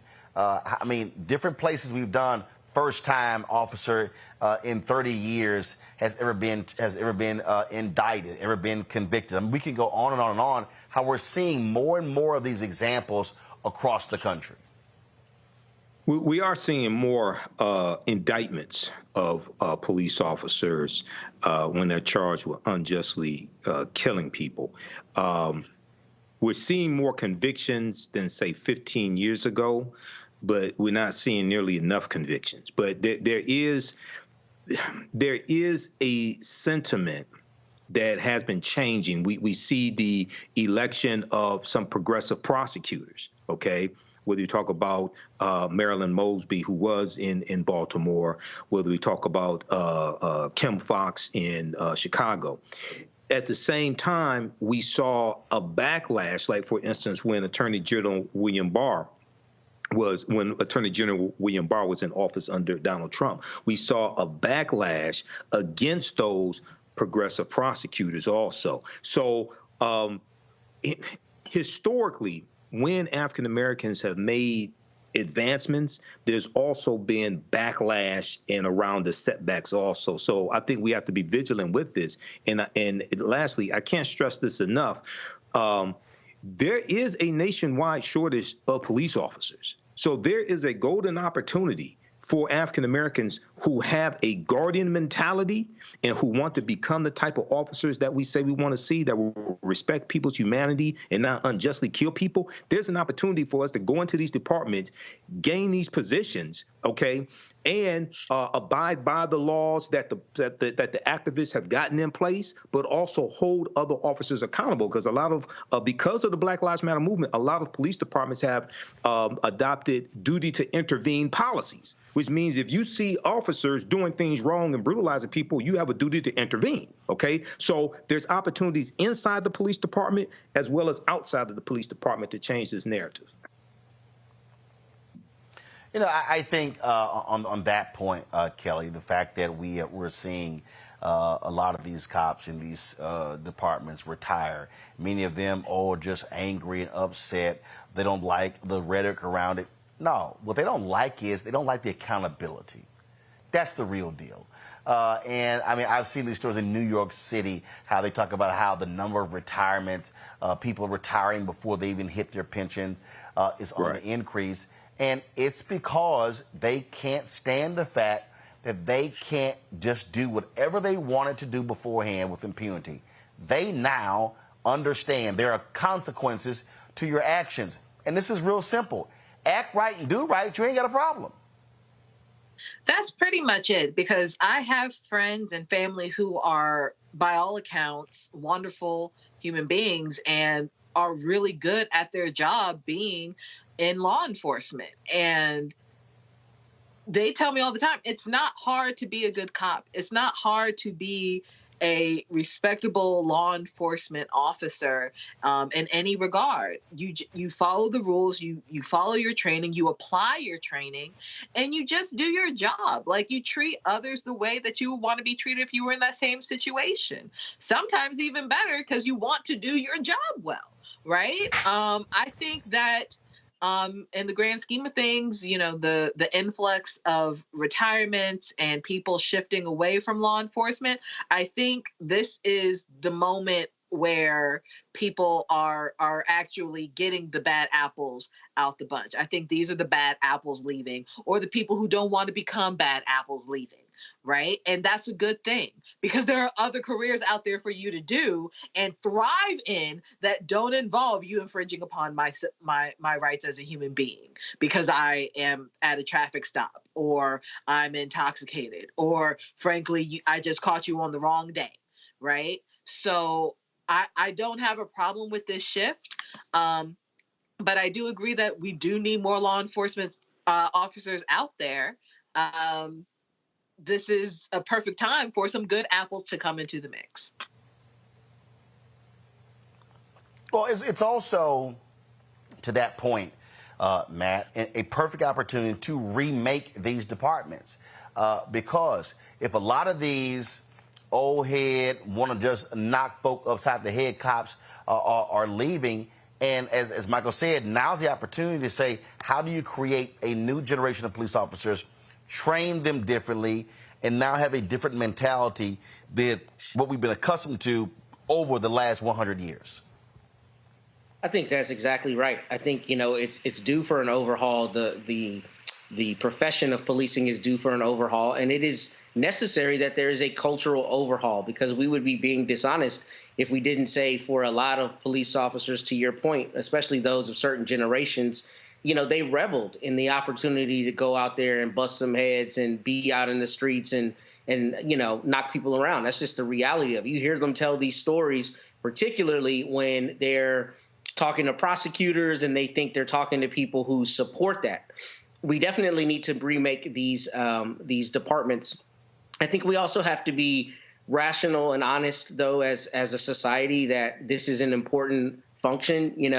Many of us don't have the training to provide what police officers can provide, and it's not an inherently bad job. There are actually a lot of great police officers who are trying to contribute to the community and are doing things that are helpful. And I say that because I think too often this conversation doesn't have the nuance that it needs to have. However, what we really need to do is, I think, on the local level, legislatively, city councils and county commissioners' courts need to implement rules that give citizens complete transparency with their departments. And not only that, we need to find a way to actually enforce swiftly and strongly the bad apples, because as we talk about often, the police unions wield so much power that I've seen cases where officers have committed heinous acts. They decide not to, to concede or give up their job. They sue the county or the city, and they get paid back pay despite having done something that would otherwise be illegal or, highly objectionable. So I think there are some more institutional fixes that we need to make, coupled with data and coupled with a cultural change, so that we as a society know we have a safer police force and one that's actually committed to keeping us safe, but we have a greater leverage to, essentially hold them accountable in the event that they've done something wrong. Because the real problem is now most of the citizen review boards and the other mechanisms to police officers, for lack of a better term, are very often just ineffective, and they don't get the job done. And it doesn't root out, to talk about our prior issue, it's not a deterrent. It doesn't deter officers from taking that risk because they have a lot of protections. Well, and again, part of the issue that you also are dealing with is that you have these Republicans in red states who are doing all they can to roll back those type of panels in what we call what are called blue cities. And we saw that in Tennessee, how they frankly had to disband the Citizens Review panel in Nashville because the Republicans on the state level passed laws doing so. And so even when you have cities that are trying to fix the problem, you've got Republicans on the state level who are saying, oh, hell no, forget that. No, we're going to control what you actually do. And so I think that's one of the things you're seeing happen as well. All right, hold tight 1 second. When we come back, we'll talk about black coaches. Wow, the number of black coaches being hired this offseason in the NFL, pretty good. Guess what? Long overdue. You're watching Roland Martin Unfiltered on the Black Star Network. Support us in what we do. Our goal, folks, is to get 20,000 of our fans contributing on average $50 each over the course of a year. At $4.19 a month, 13 cents a day, that raises $1 million towards what we do here. It costs $195,000 a month to operate the Black Star Network. And that's everything, folks. That's staff, that's salaries, that's travel, that's paying for the studio space, the live streaming equipment. I'm sitting here in the hotel room in Toledo right now using our live view, our LU800, which is the top of the live streaming unit. All the other networks have them. We own 2 of them. Well, the reality is that's costly. All these things actually cost. We're not just sitting here, in a basement just doing a podcast at mom and dad's house. We're running a real news operation. And so we want to be able to grow. We want to be able to do more. We want to be able to hire additional people. I've been perfectly clear. I have been dealing with Group M and dealing with OMD and dealing with Dentsu and dealing with all of these ad agencies that have frankly been freezing black-owned media out of the dollars. We're continuing that fight, but we need your support as well. So please please send your check and money order, P.O. Box 57196, Washington, D.C., 20037, that's 0196. Cash App is $RM Unfiltered. PayPal R Martin Unfiltered. Venmo is RM Unfiltered. Zelle Roland at RolandSMartin.com. Roland at RolandMartinUnfiltered.com. We'll be right back. We just have one of the oldest cultures that's desperately needed for mutual salvation. That's the consciousness. We have the keys in our roots to save mankind. We get to see the condition of other countries, other oceans, other cultures. And if we believe in God, a lot of us do, He's telling us if you don't get rid of that stuff that makes somebody superior or inferior and work together for the mutual salvation, everybody's gone.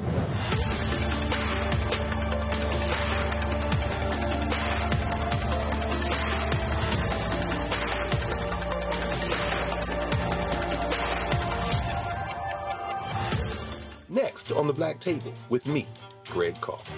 We look at the history of emancipation around the world, including right here in the United States, the so-called end of slavery.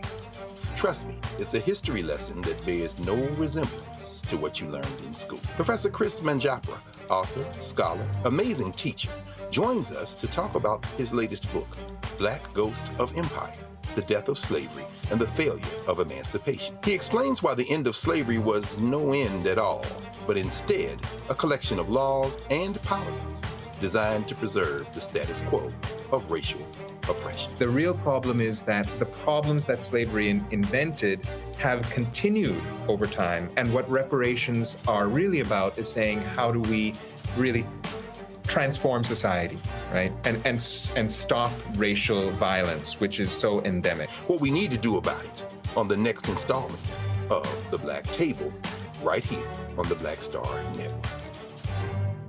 Hatred on the streets, a horrific scene, a white nationalist rally that descended into deadly violence.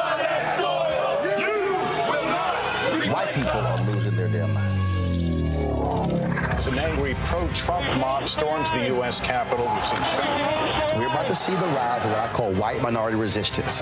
We have seen white folks in this country who simply cannot tolerate black folks voting. I think what we're seeing is the inevitable result of violent denial. This is part of American history. Every time that people of color have made progress, whether real or symbolic, there has been what Carol Anderson at Emory University calls white rage as a backlash. This is the rise of the Proud Boys and the Boogaloo Boys. America, there's going to be more of this. Here's all the Proud Boys, Dave. This country is getting increasingly racist in its behaviors and its attitudes because of the fear of white people. The fear that they're taking our jobs, they're taking our resources, they're taking our women. This is white fear.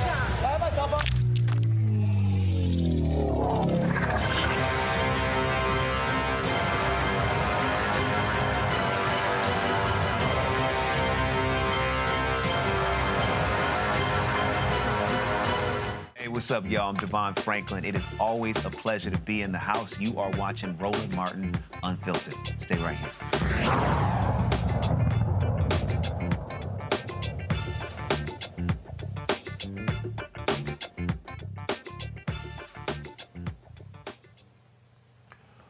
The NFL has always had a problem when it comes to hiring of black coaches. I mean, it's simply been there. And you've had folks like Brian Flores file a lawsuit against the NFL over this issue. He was joined in that lawsuit by a former NFL head coach, Hugh Jackson. Well, this offseason, we are seeing some positive movement, of course. Let's go to the numbers. Atlanta Falcons, they recently hired Raheem Morris. He was previously a head coach in the NFL. Now he gets another shot, again, hired by the Atlanta Falcons. New England Patriots promoted Gerard Mayo, a former player who was a linebackers coach. He replaces Bill Belichick as the head coach for the New England Patriots. Las Vegas Well, they removed up Antonio Pierce. He was the interim head coach when they fired Josh McDaniel, and they made Antonio Pierce the head coach, and so he gets moved up. Dave Canales was hired as the head coach of the Carolina Panthers. He's of Latino descent. The 9 coaches of color, you also have the additional coaches that were already in the NFL, such as Mike Tomlin with Pittsburgh, got D'Amico Ryans out of Houston, Mike McDaniels, who's out of Miami.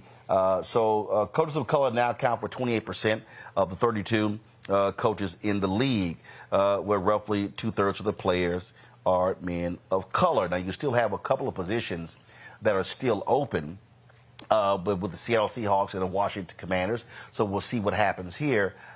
This really is important, Michael, because if you also begin to track this, what you're seeing is also these coaches hiring additional brothers to be coordinators, offensive coordinators, defensive coordinators. What's also crazy is that Brian Flores really improved the Minnesota Vikings defense this year. He didn't get any head coaching inquiries. Now, normally, you do such a great job, you're a hot commodity, you're going to get a phone call. So clearly that lawsuit is having an impact. But for the people who say that, you know what, these things are not important, I just want to remind people. I want to remind people why these things are important, because we're talking about coaches who are getting $3, $4, $5, $6, $7, $8, $9, $10 million.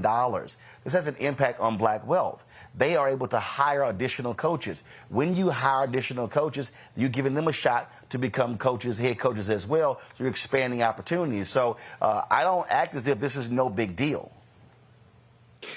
Well, Roland, I'm conflicted on this. Yes, they will hire African Americans as coaches, right? And that creates opportunities for them. But one of the things that Brian Flores alleged in his lawsuit is that the black coaches would, African American coaches would be promoted to head coach. They would have a losing season. They would try to build up a team, have a losing season. They would not be given as much runway, as much lead time, as much grace as a white losing coach. And then they get fired, and then a white coach would be hired for that team to take that team that the black coach cultivated and take them to the next level. This is one of the things that he alleged. So hopefully this will be the beginning of something much better. But as I've said on this show before, when we dealt with coaches, I'm waiting for ownership, because when you have African Americans who own these teams, they can make a lot more progress if you have the right-minded ones, okay? They can make a lot more progress, ownership, and then hire the right coaches, create more opportunities for African Americans. So if they're going to be subjected to a lot of the same things that Brian Flores alleged in his lawsuit, then this is not going to give us the desired result. Now, this could be something better. This could be something different. Hopefully it is. I'm not sure right now. But here's the deal, though, man. I get your point, but let's just be perfectly clear. You ain't getting that. You're not getting it. First of all, let's look. If you look at how NFL franchises, what they're now going for, they're now selling for $5, $6.5, potentially $7 billion.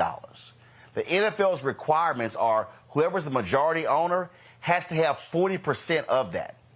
You buy a team for $6 billion, you got to have $2.4 billion yourself as part of the purchase price.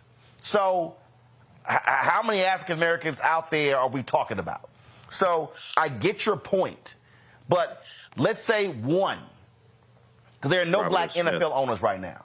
Okay? Right. There are no black NBA owners. Michael Jordan sold his majority interest in the Charlotte Hornets. Okay? There are no black Major League Baseball owners.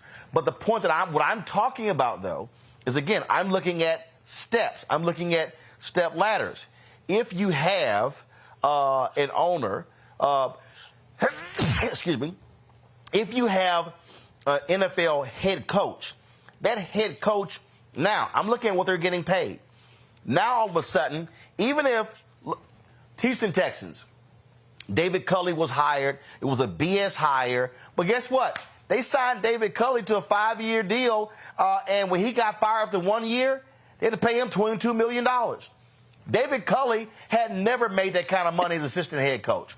When Lovie Smith became the head coach of the Houston Texans and got fired after 1 year, guess what? They had to pay him $20 million to walk away as well.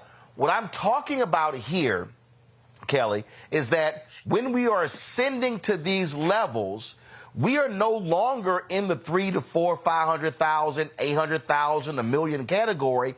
Now we're talking about multiple millions. Now we're talking about African Americans who are ascending to those positions. That money at that level has an impact on the lineage of those families. And that's why I'm saying, hey, this is a value.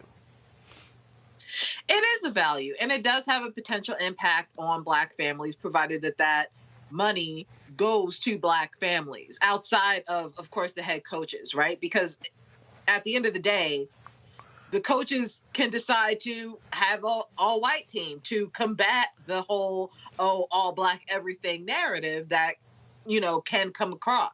Kelly. Ain't no NFL team can win as an all-white team. That ain't gonna happen. I agree with you. I agree with you in that regard. I'm just saying, anything is possible. Anything is possible. No, it's not. Like nothing's. No, it's not. Okay. Kelly, this ain't the 1950s, darling. Ain't nowhere in the world any NFL team can win in 2024 with all-white team. That ain't gonna happen. That's just not gonna happen. I'm just talking about from a hiring perspective, because we still have majority white staff in a lot of these teams. That's my point. No, yeah. Staffs and players are two different things. That's who I'm talking about. I'm not talking about an all-white team. I'm talking about the coaches who are able to hire coordinators and the like for the team. They can still hire an all-white staff for this team. Sorry if I got the words mixed up. And combat the, all Black everything narrative as far as who's in that suite. That's what I'm saying. Because just because you have the money doesn't mean, and we have seen this in other industries where Black people do not necessarily give it to other Black people so they don't become this caricature of, I'm all Black everything. I'm just aware of that narrative existing. I'm not saying it's going to happen. But I am very proud of the fact that we have more Black coaches in the NFL that reflect the teams that are playing. And go Ravens. You know what? I'm looking at this. I'm looking. Girl gone by. I'm looking at this comment here on the YouTube channel. Matt Akeem Smith says, Roland, it's about ownership, not just about money. Okay. Akeem, I really need you and other people to really right now pay attention what the hell I'm going to say. Okay? You can't own shit without money. So to say it's about ownership and it's not about money, making the money puts you in a position to buy stuff. Okay? So the reality is, if you have a Raheem Morris, an Antonio Pierce, a Mike Tomlin, a D'Amico Ryans, a Mike McDaniels, if you have all the different, now all of a sudden, they now, again, we're talking, let's just say $7 million is the head coach. Sign a 5-year deal. That's $35 million. That now means that for that family, kids looking to buy homes, paying for college, setting up trust funds, things along those lines. So now all of a sudden, also that Black head coach, now you start looking at black offensive coordinators, black defensive coordinators. You start looking at opportunities created. Now you look at those individuals, what they are able to financially support, scholarships, churches, organizations. Now all of a sudden, that's how many people to understand what I'm talking about. I get ownership, but I need everybody to understand. There are only 32 NFL teams. That's it. You throw in 30 some odd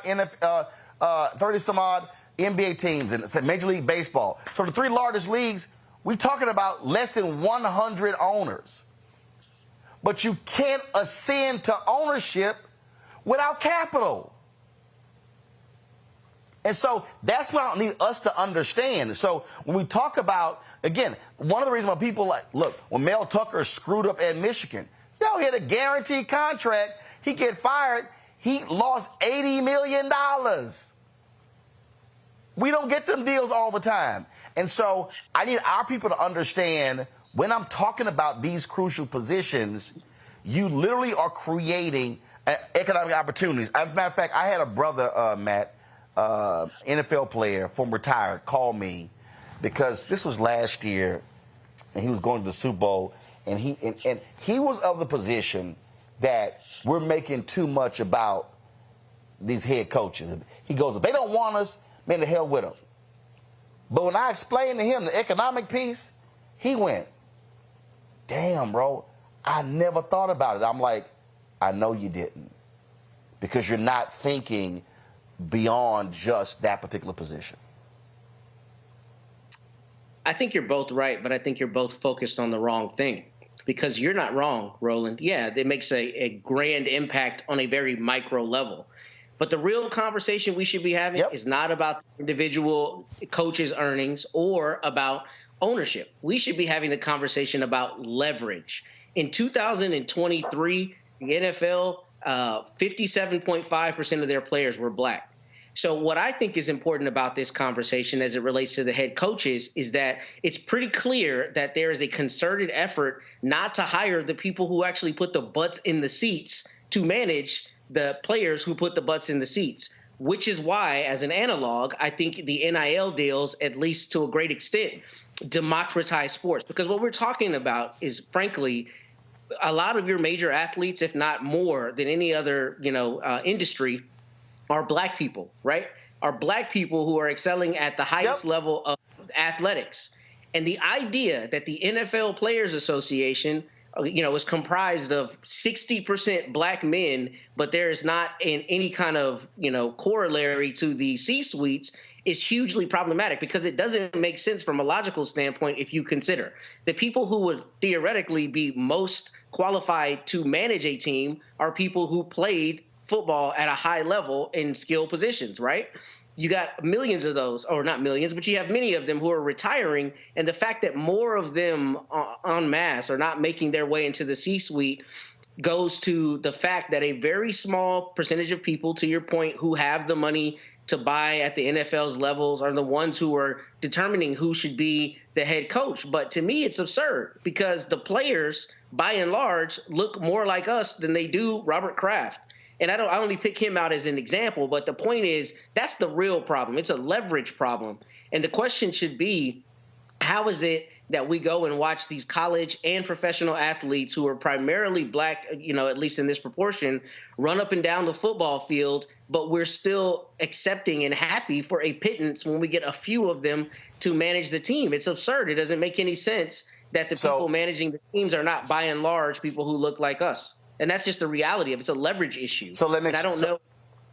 Go ahead. So let me explain the leverage. So let me explain the leverage issue, or the leverage problem. The average career of an NFL player is 3.5 years. Right. It's 3.5 years. The NFL is the only professional league that does not have guaranteed contracts. Mm-hmm. The NFL is the most successful, profitable sports league. How they have structured this, so let's just say the players go, we're going to go on strike.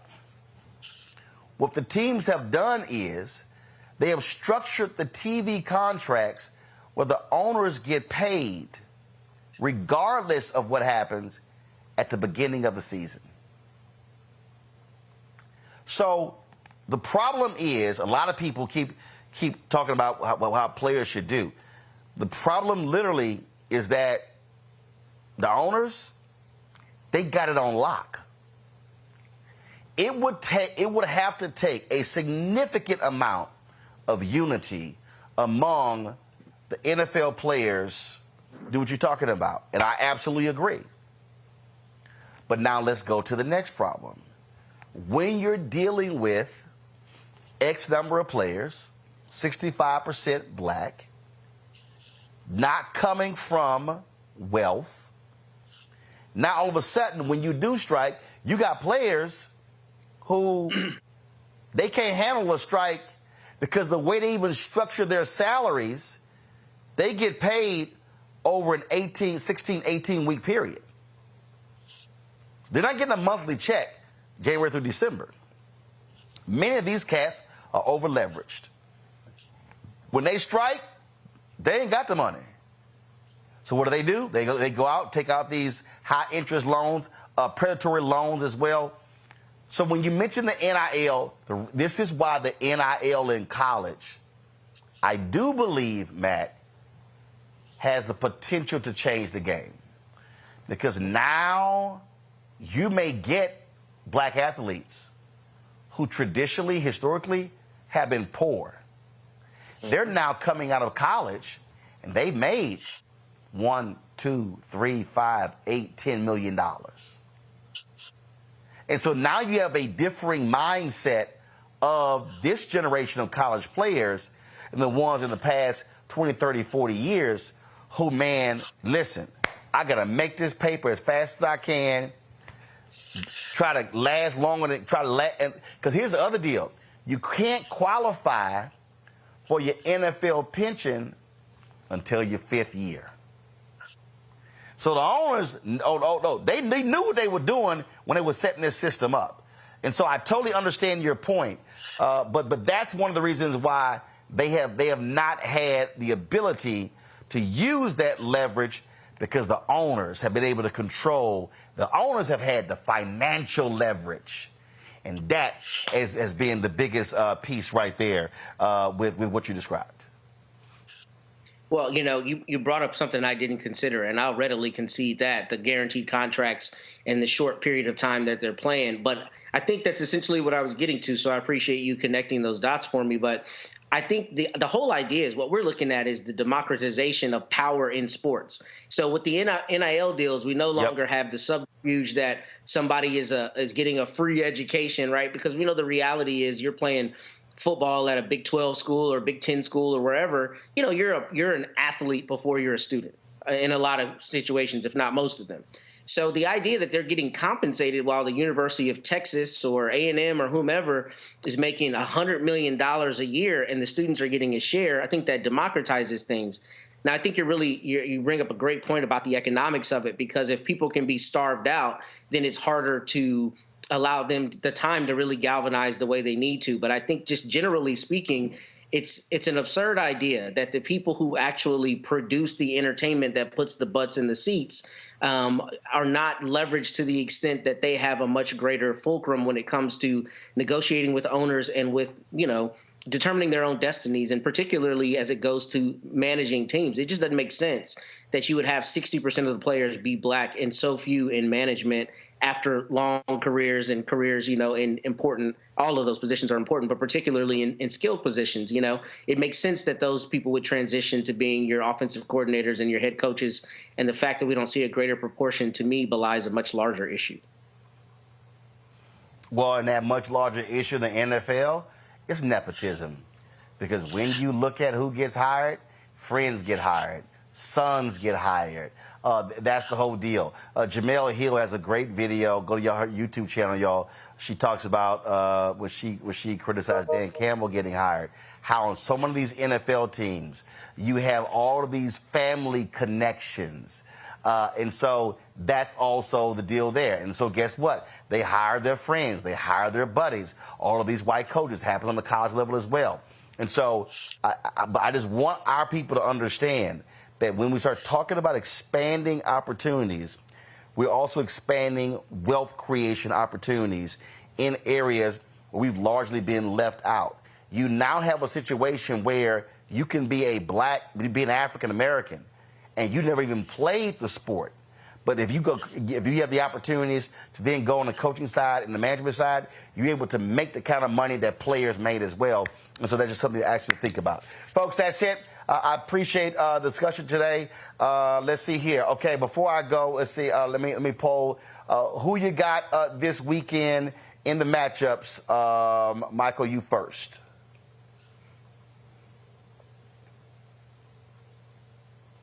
Can't hear you. Michael, you're on mute. Oh, even though I haven't watched. Michael, you talking? You're on mute. Yeah, can you hear me? Should be able to hear me. Can you hear me? Yeah, now we got you. Even though I haven't watched you. an NFL game since Colin Kaepernick left the league, I have to go with the Detroit Lions. If they win this game, this would be their first playoff game they won on the road in 37 years, if I remember correctly. Shocker. What'd you say? What? Shocker. So all right, so you got Detroit over San Francisco. How about the other game? Who you got? KC, Baltimore. Oh, I don't know. Damn it, it's only two. Pick one. Probably KC because they have Patrick Mahomes. Probably KC. I really don't care about the other game. Tell you the truth. Damn, it ain't that hard. It's 14. Just pick two. But probably KC. I know it's 4 teams. Matt, who you got? NFC Championship. Ravens. And, Matt, who you got? Ravens. And I got to say the Lions because I hate the 49ers with every fiber of my being. So. All right, Kelly. I mean, of course, the Baltimore Ravens are going to win the championship Lord. game. You ain't worn no Raven. You know what? Hold up. Is your hat and jersey real new? Is your hat and jersey real? I bet it got that new smell. Because you ain't worn no Raven stuff since this show started. I ain't never seen you wearing no Ravens gear. Started. No. You ain't mentioned no Ravens. You ain't stuff. What we're not gonna do today, Mr. Roland Martin, is get on me for my staunch support of the Baltimore Ravens since 1996. All your gear got that new. All your gear got that new gear smell. It ain't nothing new about this jersey. Ain't nothing new about this hat. This hair is real. That jersey ain't never been washed. Come on, you know. This is first of all, this is Ed Reed. How is it new? How is it new? Easy. They still sell Ed Reed jersey. They still sell Ed Reed jersey. Kelly, you ain't fooling nobody. Kelly, you ain't fooling nobody. No, and I got my Rice jersey in the back. Don't play with me. No. But to answer your question, y'all know doggone well. Ravens, Lions. All right, y'all know Kelly got that. Ravens are gonna win. It's gonna be the blackest Super Bowl ever because Usher's gonna be the halftime person, and it's gonna be a great day. It's gonna be a great day in February. Oh Lord. Okay. All right. It will be great to see Lamar Jackson in the Super Bowl, but I cannot bet against Patrick Mahomes. Because look, they won a Super Bowl last year. I got Kansas City over Baltimore, and I know that Matt, you hate the 49ers, but I think the Cinderella story for the Detroit Lions comes to an end. I think San Francisco beats them, so it'll be a San Francisco Kansas City Super Bowl. So we'll see what happens this weekend, and so we'll check it out. All right, Kelly, gone with that New Jersey smell. All right, Kelly, Matt, as well as Michael, I appreciate y'all being on today's show. Thank you so very much. Hey, folks, tomorrow I'm going to be speaking here in Toledo at a conference here. Let me pull it up for you. And also, I'm going to be moderating a Q&A with Black Thought. And so tomorrow I'm going to be here at the University of Toledo for the Excel, the 40th annual Toledo Excel Conference for aspiring minority youth. And so a bunch of high school and middle school students. So look forward to get about 1,400 folks who are registered. Got an overflow room. So I got remarks and then moderating the Q&A with Black Thought. They're going to be recording it, and so I'm going to be able to get that video so we can live stream it as well, and so for y'all to check it out. All right, y'all, that's it. I got to go. I got to get something to eat. I'm hungry. I will see y'all on Monday. Monday, I'll be broadcasting from Florida because I leave here and go to Florida. Reggie Jackson has his golf tournament in Florida at the Floridian, and so I'm going to be interviewing him on Sunday, so we'll have that for Monday's show, so I look forward to that as well. So, folks, that's it. Y'all be well. Have a fantastic weekend. Take care. Holla! Black Star Network is here. Oh, no punch! I'm real revolutionary right now. Thank you for being the voice of Black America. All momentum we have now, we have to keep this going. The video looks phenomenal. See, there's a difference between Black Star Network and black-owned media and something like CNN. You can't be black-owned media and be scared. It's time to be smart. Bring your eyeballs home. You dig?